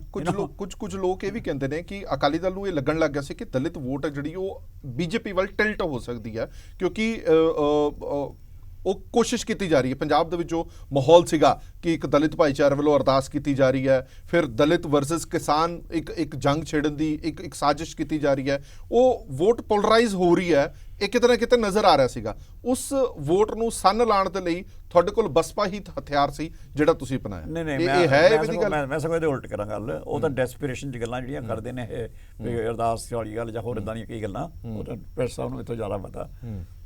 ਲੇਕਿਨ ਅਸਲ ਗੱਲ ਕੀ ਹੈ, ਦੇਖੋ ਅਸਲ ਗੱਲ ਬੜੀ ਹਾਸੋ ਹੋਣੀ ਹੈ ਨਾ, ਜੇ ਆਪਾਂ ਇਹਨਾਂ ਗੱਲਾਂ ਕਰ ਲਈਏ, ਸਾਰੀਆਂ ਗੱਲਾਂ ਬੜੀਆਂ ਹਾਸੋ ਹੋਣੀਆਂ ਲੱਗਦੀਆਂ ਕਿ BSP ਜਾਂ ਦਲਿਤ ਸਮਾਜ ਦੀ ਅਸਲ ਟੱਕਰ ਕਿਹਦੇ ਨਾਲ ਹੈ? ਉਹ ਤਾਂ BJP ਦੀ ਆਈਡੀਓਲੋਜੀ ਨਾਲ ਹੈ। ਇਸ ਦੇਸ਼ ਦੇ ਵਿੱਚ ਜੇ ਕਿਸੇ ਆਈਡੀਓਲੋਜੀ ਨਾਲ BSP ਦੀ ਟੱਕਰ ਹੈ ਜਾਂ ਦਲਿਤ ਸਮਾਜ ਦੀ ਟੱਕਰ ਹੈ, ਉਹ ਤਾਂ BJP ਦੀ ਫਿਲਾਸਫੀ ਨਾਲ ਹੈ। ਹਾਂ, ਮੈਂ ਤਾਂ ਹੀ ਕਹਿ ਰਿਹਾ ਨਾ, ਤਾਂ ਹੀ ਤੁਸੀਂ BSP ਦੇ ਨਾਲ ਹੱਥ ਮਿਲਾਇਆ ਨਾ। ਮੈਂ ਕਹਿਣ ਲੱਗਾ ਕਿ ਇਸ ਕਰਕੇ ਜਿਹੜੀ ਦੂਜੀ ਜਿਹੜੀ ਕਹਿ ਰਹੇ ਹੋ ਤੁਸੀਂ, ਸਾਨੂੰ ਇਹ ਸਾਨੂੰ ਲੱਗੇ ਵੀ ਟਿਲਟ, ਉਹ ਤਾਂ ਟਿਲਟ ਉਧਰ ਹੋ ਹੀ ਨਹੀਂ ਸਕਦੀ। ਦੂਸਰੀ ਗੱਲ ਜਿਹੜੀ ਇੱਕ ਪਹਿਲਾਂ ਪ੍ਰਸਤਾਵ ਕਰ ਰਹੇ ਸੀਗੇ ਕਿ ਜਿਹੜੇ ਸਾਡੇ ਦਲਿਤ ਲੀਡਰ ਆਗੂ ਨੇ ਤਾਂ ਜਾਂ ਹੋਰ ਇਸ ਤਰ੍ਹਾਂ ਕਿ ਉਹਨਾਂ ਦੇ ਲਈ ਕੋਈ ਇੱਦਾਂ ਦੀ ਪ੍ਰੋਬਲਮਸ ਖੜੀਆਂ ਹੁੰਦੀਆਂ। ਤੁਸੀਂ ਇੱਕ ਹੋਰ ਮੈਂ ਤੁਹਾਨੂੰ ਦੱਸਣਾ ਚਾਹੁੰਦਾ ਜੀ, ਸਾਡਾ ਜਦੋਂ ਸੀਗਾ ਅਲਾਇੰਸ BJP ਨਾਲ, ਉਹਨਾਂ ਨੂੰ ਬੇਸਿਕਲੀ ਮੰਨਿਆ ਜਾਂਦਾ ਸੀ ਕਿ ਮੈਜੋਰਿਟੀ ਕਮਿਊਨਿਟੀ ਹਿੰਦੂ ਕਮਿਊਨਿਟੀ ਨੂੰ ਉਹ ਰਿਪਰੈਜ਼ੈਂਟ ਕਰਦੇ ਆ। ਹਾਲਾਂਕਿ ਮੈਂ ਮੰਨਦਾ ਕਿ ਪੋਲੀਟੀਕਲ ਪਾਰਟੀਆਂ ਸਾਰਾ ਹੀ ਕਰਦੀਆਂ ਹੁੰਦੀਆਂ, ਲੇਕਿਨ ਉਹਨਾਂ ਦਾ ਡੋਮੀਨੈਂਟ ਜਿਹੜਾ ਸੀਗਾ ਉਹ ਚਿਹਰਾ ਇਹ ਸੀਗਾ। ਲੇਕਿਨ ਜਿਹੜੀ ਪਿਛਲੀ ਸਰਕਾਰ ਸੀਗੀ ਸਾਡੀ, ਉਹਦੇ ਵਿੱਚ maximum number of Hindu seats Congress ਤੋਂ ਵੀ ਵੱਧ ਸਾਡੇ ਕੋਲ ਸੀਗੀਆਂ। ਤੇ ਜਦੋਂ ਅਸੀਂ ਬੀਜੇਪੀ ਨਾਲ ਸਮਝੌਤਾ ਕਰਦੇ ਸੀ ਉਹਨਾਂ ਹਿੰਦੂ ਸੀਟਸ ਨੂੰ ਕਦੇ ਕੋਈ ਪ੍ਰੋਬਲਮ ਨਹੀਂ ਆਈ। ਸੋ ਇਸ ਤਰ੍ਹਾਂ ਦਲਿਤ ਚਿਹਰੇ ਸਾਡੇ ਜਿਹੜੇ ਆ ਉਹਨਾਂ ਨੂੰ ਵੀ ਜਿੱਦਾਂ ਹਿੰਦੂ ਸਾਡੇ ਚਿਹਰਿਆਂ ਨੂੰ ਕਦੇ ਕੋਈ ਪ੍ਰੋਬਲਮ ਨਹੀਂ ਆਈ, ਉਹਨਾਂ ਨੂੰ ਵੀ ਕਦੇ ਪ੍ਰੋਬਲਮ ਨਹੀਂ ਆਈ। ਇੱਕ ਸਵਾਲ ਮੈਂ ਖਾਲਿਦ ਸਾਹਿਬ ਤੋਂ ਲਾਂਗਾ, ਉਹੀ ਸਵਾਲ ਤੁਹਾਡੇ ਤੋਂ ਵੀ ਲਾਂਗਾ। ਖਾਲਿਦ ਸਾਹਿਬ, ਕਾਂਗਰਸ, ਆਮ ਆਦਮੀ ਪਾਰਟੀ, ਬੀਜੇਪੀ, ਜਿਵੇਂ ਆਪਾਂ ਪਹਿਲਾਂ ਵੀ ਚਰਚਾ ਕੀਤੀ ਸੀ, ਇਹ ਸਾਰੀਆਂ ਪਾਰਟੀਆਂ ਵੀ ਤਾਂ ਰਿਪਰੈਜ਼ੈਂਟੇਸ਼ਨ ਦੇ ਰਹੀਆਂ ਨੇ। ਕੈਬਨਿਟ ਦੇ ਵਿੱਚ ਵਜ਼ੀਰ ਵੀ ਹੈ, ਆਮ ਆਦਮੀ ਪਾਰਟੀ ਦਾ ਓਪੋਜੀਸ਼ਨ ਲੀਡਰ ਦਲਿਤ ਭਾਈਚਾਰੇ ਦਾ ਹੈਗਾ, ਬੀਜੇਪੀ ਨੇ ਵੀ ਆਪਣੇ ਕਈ ਲੀਡਰ ਜਿਹੜੇ ਨੇ ਉਹ ਤਾਂ ਇੱਥੇ ਤੱਕ ਕਲੇਮ ਕਰਦੇ ਨੇ ਕਿ ਇਸ ਦਾ ਰਾਸ਼ਟਰਪਤੀ ਤੱਕ ਬਣਾ ਦਿੱਤਾ। ਫਿਰ ਅਸੀਂ ਇਹ ਕਹੀਏ ਕਿ ਜਿਹੜਾ ਦਲਿਤ ਭਾਈਚਾਰੇ ਨੂੰ ਰਿਪਰੈਜ਼ੈਂਟ ਸਿਰਫ ਇੱਕ ਪਾਰਟੀਕੂਲਰ ਪਾਰਟੀ ਕਰਦੀ ਹੈ, ਉਹ ਕਲੇਮ ਕਿੱਥੇ ਖੜਦਾ ਆ ਕੇ? ਫਿਰ ਦੇਖੋ ਇੱਦਾਂ ਹੈਗਾ ਹਰਪ੍ਰੀਤ ਜੀ, ਇੱਕ ਹੁੰਦੀ ਹੈ ਪਰਸੈਪਸ਼ਨ ਦੀ ਗੱਲ, ਇੱਕ ਹੁੰਦੀ ਐਕਚੁਅਲਿਟੀ ਦੀ ਗੱਲ। ਜਦ ਆਪਾਂ ਪਰਸੈਪਸ਼ਨ ਦੀ ਗੱਲ ਕਰਦੇ ਹਾਂ, ਆਪਾਂ ਕਹਿੰਦੇ ਜੀ ਬੀਐਸਪੀ ਜੀ ਦਲਿਤ ਭਾਈਚਾਰਾ, ਆਪਾਂ ਜਦ ਬੀਜੇਪੀ ਦੀ ਗੱਲ ਕਰਦੇ ਹਾਂ ਹਿੰਦੂ ਭਾਈਚਾਰਾ, ਜਿਸ ਵੇਲੇ ਆਪਾਂ ਅਕਾਲੀ ਦਲ ਦੀ ਗੱਲ ਕਰਦੇ ਹਾਂ ਸਿੱਖ ਭਾਈਚਾਰਾ, ਇੱਕ ਪਰਸੈਪਸ਼ਨ ਹੈ। ਲੇਕਿਨ ਅਦਰਵਾਈਜ਼ ਅਗਰ ਦੇਖਿਆ ਜਾਵੇ ਤਾਂ ਕੋਈ ਵੀ ਕਮਿਊਨਿਟੀ ਐਨ ਬਲੌਕ ਇਕੱਠੀ ਕਦੇ ਵੀ ਵੋਟ ਨਹੀਂ ਪੈਂਦੀ। ਉੱਥੇ ਲੋਕਲ, ਰੀਜਨਲ, ਪਰਸਨਲ ਹਰ ਤਰ੍ਹਾਂ ਦਾ ਇੰਟਰਸਟ ਕਾਊਂਟ ਕਰਦਾ ਹੈ। ਉਹ ਸਾਰੇ ਇੰਟਰਸਟ ਜਿਹੜੇ ਹੈਗੇ ਆ ਉਹ ਆਊਟਪਲੇ ਕਰਦੇ ਆ ਜਿਸ ਵੇਲੇ ਐਕਚੁਅਲੀ VOTING ਦਾ ਪ੍ਰੋਸੈਸ ਸ਼ੁਰੂ ਹੁੰਦਾ ਹੈ। ਉਸ ਵੇਲੇ ਪਤਾ ਲੱਗਦਾ ਵੀ ਆਹ ਬੇੜਾ ਕਿੱਧਰ ਗਿਆ, ਆਹ ਮਹੱਲਾ ਕਿੱਧਰ ਗਿਆ, ਉਹ ਸਾਰਾ ਜਿਹੜਾ ਹੈਗਾ ਉਹਦੇ ਵਿੱਚ ਕਮਿਊਨਿਟੀਜ਼ ਜਿਹੜੇ ਹੈਗੀਆਂ ਉਹ ਫਿਜ਼ਲ ਆਊਟ ਹੋ ਜਾਂਦੀਆਂ, ਉਹ ਦੂਸਰੇ ਇੰਟਰਸਟ ਅੱਗੇ ਆ ਜਾਂਦੇ ਆ। ਇਸ ਕਰਕੇ ਇਹ ਕਹਿਣਾ ਕਿ ਜੀ ਕਿਉਂਕਿ ਸਾਰਿਆਂ 'ਚ ਉਹ ਹੈਗੇ ਆ ਦਲਿਤ ਲੀਡਰਸ਼ਿਪ ਹੈ ਔਰ ਉਹ ਕਿਸੇ ਤਰੀਕੇ ਦੇ ਨਾਲ ਇਕੱਠੀ ਵੀ ਹੋ ਸਕਦੀ ਹੈ, BSP ਦੇ ਨਾਲ ਸਾਰੀ ਇਕੱਠੀ ਹੈ, ਇਹ ਪਰਸੈਪਸ਼ਨ ਦੀ ਗੱਲ ਹੈ। ਐਕਚੁਅਲੀ ਜਿਹੜੀ ਹੈਗੀ ਆ ਉਹ ਵੋਟ ਪੋਲਿਟਿਕਸ ਬੜੀ ਡਿਫਰੈਂਟ ਹੁੰਦੀ ਹੈ। ਹੁਣ ਤੁਸੀਂ ਦੱਸੋ ਵੀ ਜਦ ਪਿੰਡਾਂ ਦੇ ਪਿੰਡ ਕਈ ਪੈਸੇ ਲੈ ਕੇ ਆਪਾਂ ਦੇਖਦੇ ਹਾਂ ਜਾਂ ਹੋਰ ਕਰਕੇ ਵੋਟਾਂ ਪਾ ਦਿੰਦੇ ਆ, ਉੱਥੇ ਕਿਹੜੀ ਆਈਡੀਓਲੋਜੀ, ਕਿਹੜੀ ਕਮਿਊਨਿਟੀ, ਕਿਹੜਾ ਉਹ ਸਾਰਾ ਕੁਝ ਹੀ ਖਤਮ ਹੋ ਜਾਂਦਾ। ਉਹ ਚੀਜ਼ਾਂ ਵੀ ਜਿਹੜੀਆਂ ਹੈਗੀਆਂ ਮਤਲਬ ਅਕਾਊਂਟ 'ਚ ਲਿਆਉਣੀਆਂ ਪੈਂਦੀਆਂ ਜਿਸ ਵੇਲੇ ਅਸੀਂ VOTING ਬਿਹੇਵੀਅਰ ਜਿਹੜਾ ਹੈਗਾ ਲੋਕਾਂ ਦਾ ਸਟੱਡੀ ਕਰਦੇ ਹਾਂ। ਇਸ ਕਰਕੇ ਕੋਈ ਵੀ ਪਰ ਤੁਹਾਡੀ ਨਜ਼ਰ ਦੇ ਵਿੱਚ ਤੁਹਾਡੇ ਐਨਾਲਿਸਿਸ ਇਹ ਕਹਿੰਦੇ ਨੇ ਕਿ ਕੁਝ ਵੋਟਾਂ ਪੰਥ ਦੇ ਨਾਮ ਤੇ, ਭਾਈਚਾਰੇ ਦੇ ਨਾਮ ਤੇ ਪੈਂਦੀਆਂ, ਕੁਝ ਪਰਸੈਂਟੇਜ ਤਾਂ ਹੈ ਨਾ ਕਿ ਜਿੱਥੇ ਅਸੀਂ ਹਾਥੀ ਦੇਖਦੇ ਅਸੀਂ ਤਾਂ ਵੋਟ ਉੱਥੇ ਲਾਣੀ, ਜਿੱਥੇ ਅਸੀਂ ਪੰਜਾ ਜਾਂ ਤੱਕੜੀ ਦੇਖਣੀ ਉੱਥੇ ਹੀ ਲਾਣੀ। ਅਕਾਲੀ ਦਲ ਦੀ ਇੱਕ ਕੋਰ ਵੋਟ ਬੈਂਕ ਹੈ, ਮਤਲਬ ਦੁਨੀਆ ਇੱਧਰ ਦੀ ਉੱਧਰ ਹੋ ਜਾਏ ਉਹਨੂੰ ਕੋਈ ਹਿਲਾ ਨਹੀਂ ਸਕਦਾ, ਉਹਨੇ ਵੋਟ ਤੱਕੜੀ ਨੂੰ ਹੀ ਪਾਉਣੀ ਹੈ। ਇਸੇ ਤਰੀਕੇ ਦੇ ਨਾਲ ਕਾਂਗਰਸ ਦਾ ਵੀ ਇੱਕ ਕੋਰ ਵੋਟ ਬੈਂਕ ਹੈ, ਹਾਂਜੀ ਆਮ ਆਦਮੀ ਪਾਰਟੀ ਦੇ ਨਾਲ ਨਹੀਂ ਹੈ। ਕਾਂਗਰਸ ਦਾ ਇੱਕ ਪੰਜਾਬ ਦੇ ਵਿੱਚ ਕੋਰ ਵੋਟ ਬੈਂਕ ਹੈ। ਉਹ ਕਹਿੰਦੇ ਕੁਝ ਮਰਜ਼ੀ ਹੋ ਗਏ, ਉਹਦੇ ਸਾਰੀ ਕਮਿਊਨਿਟੀਜ਼ ਉਹ ਕਹਿੰਦੇ ਅਸੀਂ ਤਾਂ ਜੀ ਕਾਂਗਰਸ ਨੂੰ ਵੋਟ ਪਾਣੀ ਹੈ ਚਾਹੇ ਕੁਝ ਮਰਜ਼ੀ ਹੋ ਜਾਵੇ। ਇਸੇ ਤਰੀਕੇ ਨਾਲ ਬੀਜੇਪੀ ਹੈ, ਬੀਜੇਪੀ ਦਾ ਬੜਾ ਕੱਟੜ ਵੋਟ ਬੈਂਕ ਹੈ, ਉਹ ਹੈਗਾ। ਲੇਕਿਨ ਉਸ ਤੋਂ ਹੁੰਦਾ ਸਵਿੰਗ, ਜਿਹੜਾ ਸਵਿੰਗ ਆਉਂਦਾ ਨਾ, ਸਵਿੰਗ ਬੜਾ ਇੰਪੋਰਟੈਂਟ ਰੋਲ ਪਲੇ ਕਰਦਾ ਹੈ। ਉਹ ਤਾਂ ਜਿਹੜੀ ਤਾਂ ਮੇਰੇ ਘਰ ਦੀ ਵੋਟ ਹੈ, ਮੇਰੀ ਜੇਬ 'ਚ ਹੈ, ਜਾਂ ਜਿਹਦੇ ਪਰ ਮੈਨੂੰ ਪੂਰਾ ਵਿਸ਼ਵਾਸ ਹੈ, ਮੇਰੀ ਲੈਜੀਟੀਮੇਸੀ ਬਣੀ ਹੋਈ ਹੈ, ਉਹ ਤਾਂ ਪੈਣੀ ਹੈ। ਹੁਣ ਸਵਿੰਗ ਵੇਲੇ ਕਿਹੜਾ ਮੇਰੇ ਨਾਲ ਆ ਕੇ ਰਲਦਾ ਉਹ ਡਿਸਾਈਡ ਕਰਦਾ ਇਲੈਕਸ਼ਨ। ਠੀਕ ਹੈ, ਮੈਂ ਇੱਕ ਗੱਲ ਐਡ ਕਰਨੀ ਚਾਹੁੰਦਾ ਕਿ ਜਿਹੜੀ ਇਸ ਵਾਰੀ ਜਿਹੜਾ ਸਰਦਾਰ ਸੁਖਬੀਰ ਸਿੰਘ ਬਾਦਲ ਔਰ ਜਿਹੜਾ ਸਮਝ ਲਓ ਜਿਹੜਾ ਅੱਜ ਅਕਾਲੀ ਭਾਜਪਾ ਜਿਹੜਾ ਅਨਾਉਂਸ ਹੋਇਆ ਵੀ ਫਾਈਨਲੀ ਜਿਹੜੇ ਸਾਨੂੰ ਰੌਲਾ ਪਾਈ ਜਾਂਦੇ ਸੀਗੇ ਕਿ ਜੀ ਅਕਾਲੀ ਭਾਜਪਾ ਦੁਬਾਰਾ ਰਿਵਾਈਵ ਹੋ ਸਕਦਾ ਹੈ, ਤਾਂ ਉੱਪਰੋਂ ਨੇ ਇਹ ਤਾਂ ਬੜੀ ਗੱਲਾਂ ਕਰਦੇ ਆ। ਇਹਨਾਂ ਨੂੰ ਪਤਾ ਨਹੀਂ ਹੁੰਦਾ ਵੀ ਚਲੋ ਕੁਝ ਛੁਰਲੀ ਛੱਡੀ ਜਾਓ। ਇਹ ਹੈ ਬੜੇ ਛੁਰਲੀ ਆਵਾਜ਼, ਵੈਸੇ ਤੁਹਾਨੂੰ ਦੱਸਾਂ ਸਭ ਤੋਂ ਵੱਧ ਜਿਹੜੇ ਨੇ ਛੁਰਲੀ ਆਵਾਜ਼ ਹੈਗੇ ਨੇ ਆਮ ਆਦਮੀ ਪਾਰਟੀ ਵਾਲੇ। ਐਸੀ ਗੱਪ ਛੱਡਣਗੇ ਨਾ ਕਿ ਬੰਦੇ ਦਾ ਹੱਸ ਕੇ ਦੁਰਾ ਹੋ ਜਾਂਦਾ। ਇੱਕ ਤਾਂ ਉਹ ਬੰਦ ਹੋ ਗਿਆ, ਇੱਕ ਤਾਂ ਇਹ ਨਵੀਂ ਗੱਲ। ਦੂਜੀ ਗੱਲ ਜਿਹੜੀ ਹੈ ਉਹ ਜਿਹੜੀ ਅੱਜ ਅਨਾਉਂਸਮੈਂਟ ਹੋਈ ਅਲਾਇੰਸ ਦੀ, ਉਹ ਇਹ ਹੈ ਕਿ ਪਹਿਲੀ ਵਾਰੀ ਪੰਜਾਬ ਦੇ ਇਤਿਹਾਸ 'ਚ ਪਹਿਲੀ ਵਾਰੀ ਕਲੀਅਰ ਕੱਟ ਵਿਜ਼ਨ ਸਾਹਮਣੇ ਆ ਰਿਹਾ, ਇੱਕ ਪੋਸੀਬਿਲਿਟੀ ਇਮਰਜ ਹੋ ਰਹੀ ਹੈ ਕਿ ਇਸ ਵਾਰੀ ਦਲਿਤ ਭਾਈਚਾਰੇ ਦੀ ਆਪਣੀ ਪਾਰਟੀ ਦੀ ਨੁਮਾਇੰਦਗੀ ਸਰਕਾਰ ਦੇ ਵਿੱਚ ਹੋਏਗੀ। ਅੱਜ ਤੱਕ ਇਸ ਤਰ੍ਹਾਂ ਕਦੇ ਨਹੀਂ ਹੋਇਆ। ਸੋ ਇਹ ਤੁਹਾਡਾ ਦਾਅਵਾ ਹੀ ਹੈ, ਤਾਂ ਉਹ ਤਾਂ ਦਿੱਲੀ ਹਲੇ ਬੜੀ ਦੂਰ ਹੈ, ਇਲੈਕਸ਼ਨ ਬੜੀ ਦੂਰ ਹੈ। ਮੈਂ ਕਿਹਾ ਇਹ ਸਾਹਮਣੇ ਇਦਾਂ ਦੇ ਦਾਅਵੇ ਤਾਂ ਸਾਰੀਆਂ ਪਾਰਟੀਆਂ ਕਰਦੀਆਂ ਨੇ। ਮੈਂ ਨਹੀਂ ਕਿਹਾ ਉਹ ਦੇਤੇ, ਉਹ ਤਾਂ ਸਰਕਾਰ ਬਣੇਗੀ ਨਾ ਤਾਂ ਹੀ ਦਾਂਗੇ ਨਾ। ਮੈਂ ਕਿਹਾ ਇਹ ਕਲੀਅਰ ਕੱਟ ਪੋਸੀਬਿਲਿਟੀ ਸਾਹਮਣੇ ਨਜ਼ਰ ਆ ਗਈ ਵੀ ਜੇ ਇਹ ਜਿੱਤੇ ਤਾਂ ਸਾਡੀ ਨੁਮਾਇੰਦਗੀ ਸਰਕਾਰ 'ਚ ਹੋਏਗੀ। ਹਾਂ, ਅੱਛਾ ਤੁਸੀਂ ਇਦਾਂ ਕਰੋ, ਤੁਸੀਂ ਆਪਣੇ ਮਨ ਨੂੰ ਖੁਸ਼ ਰੱਖੋ ਵੀ ਜਦ ਤੱਕ ਇਲੈਕਸ਼ਨਾਂ ਨਹੀਂ ਹੁੰਦੀਆਂ ਉਦ ਤੱਕ ਨਹੀਂ ਤੁਹਾਨੂੰ ਕਹਿਣ ਦੇਣਾ, ਪਰ ਇਹ ਇਦਾਂ ਹੀ ਹੋਣਾ। ਤੁਸੀਂ ਚਲੋ ਮੇਰਾ ਜਾਂਦੇ ਇੱਕ ਸਵਾਲ ਇਹੀ ਹੈ ਜਿਹੜਾ ਮੈਂ ਕਿਹਾ ਸੀਗਾ, ਇਹ ਹੁਣੇ ਤੋਂ ਹੀ ਰਿਐਕਸ਼ਨ ਆਣੇ ਸ਼ੁਰੂ ਹੋ ਜਾਣੇ ਆ ਕਾਂਗਰਸ ਦੇ ਵੀ, ਆਮ ਆਦਮੀ ਪਾਰਟੀ ਦਾ ਤਾਂ ਖੈਰ ਆ ਹੀ ਗਿਆ, ਬੀਜੇਪੀ ਦਾ ਵੀ, ਕਿ ਵੇਖੋ ਜੀ ਨੁਮਾਇੰਦਗੀ ਅਸੀਂ ਦਿੱਤੀ ਹੈ ਦਲਿਤ ਭਾਈਚਾਰੇ ਨੂੰ, ਇੰਨੇ ਕੈਬਨਿਟ ਵਜ਼ੀਰ ਹੈ, ਇੰਨੇ ਅਸੀਂ ਅਹਿਮ ਅਹੁਦੇ ਦਿੱਤੇ ਪਏ ਹਾਂ। ਆਮ ਆਦਮੀ ਪਾਰਟੀ ਕਹੇਗੀ ਕਿ ਸਾਡਾ ਵਿਰੋਧੀ ਧਿਰ ਦਾ ਤਾਂ ਆਗੂ ਹੀ ਅਸੀਂ ਦਲਿਤ ਭਾਈਚਾਰੇ ਦਾ ਚੁਣਿਆ। ਬੀਜੇਪੀ ਕਹੇਗੀ ਕੇਂਦਰ ਦੇ ਵਿੱਚ ਮਿਨਿਸਟਰ ਅਸੀਂ ਲਾ ਦਿੱਤਾ, ਉਹ ਵੀ ਪੰਜਾਬ ਦੇ ਵਿੱਚੋਂ। ਫਿਰ ਇਹਨਾਂ ਪਾਰਟੀਆਂ ਨੇ ਕੀ ਦਿੱਤਾ ਜਾਂ ਬਸਪਾ ਨੇ ਕੀ ਦੇ ਦਿੱਤਾ? ਤੁਸੀਂ ਇਹ ਦੇਖੋ, ਮੈਂ ਤੁਹਾਨੂੰ ਇੱਕ ਗੱਲ ਦਿੰਦਾ ਕਿ ਦਲਿਤ ਭਾਈਚਾਰੇ ਦੇ ਆਗੂ ਜਿਹੜੇ ਵੱਡੇ ਉਹ ਭਾਜਪਾ 'ਚ ਵੀ ਹੈਗੇ, ਦਲਿਤ ਭਾਈਚਾਰੇ ਦੇ ਆਗੂ ਕਾਂਗਰਸ ਵੀ ਹੈਗੇ ਤੇ ਸਾਡੇ ਕੋਲ ਵੀ ਹੈਗੇ ਨੇ। ਤੁਸੀਂ ਬੜੀ ਕਮਾਲ ਦੀ ਗੱਲ ਆ, ਚਲੋ ਚੰਗਾ ਕੀਤਾ ਸੀ ਗੱਲ ਕਰਦੀ। ਤੁਸੀਂ ਇੱਕ ਦੇਖੋ ਕਿ ਸਿਰਫ ਅਕਾਲੀ ਦਲ ਆ ਜਿਨ੍ਹਾਂ ਦੇ ਦਲਿਤ ਭਾਈਚਾਰੇ ਦੇ ਆਗੂ ਕਦੇ ਰਿਜ਼ੈਂਟਮੈਂਟ ਨਹੀਂ ਕਰ ਰਹੇ, ਨਾਲ ਟੋਟਲੀ ਸੈਟੀਸਫਾਈਡ ਨੇ। ਜੋ ਦਲਿਤ ਆਗੂ ਕਾਂਗਰਸ ਬੈਠੇ ਨੇ, ਦੂਲੋਂ ਸਾਹਿਬ ਜਾਂ ਹੋਰ ਇਸ ਤਰ੍ਹਾਂ ਦੇ ਹੋਰ ਬੰਦੇ, ਜੋ ਦਲਿਤ ਭਾਈਚਾਰੇ ਦੇ ਅੰਦਰ ਇਸ ਵੇਲੇ ਰਿਵੋਲਟ ਹੈ ਅਗੇਂਸਟ ਕਾਂਗਰਸ, ਜਿਸ ਤਰ੍ਹਾਂ ਇਹਨਾਂ ਨੇ ਉਹ ਮੈਟ੍ਰਿਕੂਲੇਸ਼ਨ ਪੋਸਟ ਮੈਟ੍ਰਿਕੂਲੇਸ਼ਨ ਸਰਟੀਫਿਕੇਟ ਦੇ ਬਾਰੇ ਕੀਤਾ ਹੈਗਾ, ਜਾਂ ਜਿਹੜੇ ਭਾਰਤੀ ਜਨਤਾ ਪਾਰਟੀ ਦੇ ਉਹ ਹੁਸ਼ਿਆਰਪੁਰ ਵਾਲੇ ਵਜ਼ੀਰ ਬਣਾਏ ਸੀ ਇਹਨਾਂ ਨੇ, ਜਾ ਕੇ ਉਹਨਾਂ ਨੂੰ ਪੁੱਛੋ ਦਲਿਤ ਭਾਈਚਾਰੇ ਨਾਲ ਬੀਜੇਪੀ ਨੇ ਕੀ ਕੀਤਾ। ਸਾਡੇ ਬਾਰੇ ਇਦਾਂ ਕਦੇ ਨਹੀਂ ਆਉਂਦਾ, ਇਹਨੂੰ ਸਾਡੇ ਬਾਰੇ ਇਦਾਂ ਹੀ ਆਉਂਦਾ ਕਿ ਇਹ ਗੁਰੂ ਕੇ ਬੇਟੇ, ਅੰਗਰੇਟੇ ਗੁਰੂ ਕੇ ਬੇਟੇ। ਚਲੋ ਠੀਕ ਹੈ ਜੀ, ਬਹੁਤ ਬਹੁਤ ਧੰਨਵਾਦ ਦੋਵੇਂ ਮਹਿਮਾਨਾਂ ਦਾ ਇਸ ਪੂਰੀ ਵਿਚਾਰ ਚਰਚਾ ਦੇ ਲਈ। ਹਲੇ ਮੈਨੂੰ ਲੱਗਦਾ ਕਿ ਬੜੀ ਛੇਤੀ ਹੋਏਗਾ ਕਿ ਕਿਸੇ ਨਿਚੋੜ ਤੇ ਪਹੁੰਚੀਏ, ਕਿਉਂਕਿ ਅੱਜ ਹੀ ਗੱਠਜੋੜ ਹੋਇਆ ਹੈ। ਅਕਸਰ ਇਹ ਕਿਹਾ ਜਾਂਦਾ ਕਿ ਤੇਲ ਦੇਖੋ, ਤੇਲ ਦੀ ਧਾਰ ਦੇਖੋ, ਧਾਰ ਤੋਂ ਬਾਅਦ ਹੀ ਪਤਾ ਲੱਗੇਗਾ ਕਿ ਇਹ ਗੱਠਜੋੜ ਕੀ ਰੰਗ ਲੈ ਕੇ ਆਉਂਦਾ ਨਵੇਂ, ਕੀ ਇਹ ਉਹ ਗੱਠਜੋੜ ਹੈਗਾ ਜਿਹੜਾ ਅਕਾਲੀ ਦਲ ਸੁਪਨੇ ਲੈ ਰਿਹਾ ਕਿ ਇੱਕ ਸਰਕਾਰ ਦੇ ਰੂਪ ਦੇ ਵਿੱਚ ਅਸੀਂ ਫਾਰਮ ਕਰਾਂਗੇ। ਇਹ ਸੁਪਨੇ ਸੱਚ ਹੁੰਦੇ ਜਾਂ ਨਹੀਂ ਹੁੰਦੇ ਨੇ, ਇਹ ਆਉਣ ਵਾਲਾ ਸਮਾਂ ਹੀ ਤੈਅ ਕਰੇਗਾ। ਦੇਸ਼ ਦੁਨੀਆ ਦੀ ਬਾਕੀ ਖਬਰਾਂ ਲਈ ਬਣੇ ਰਹੋ PTC ਨਿਊਜ਼ ਦੇ ਨਾਲ। ਧੰਨਵਾਦ।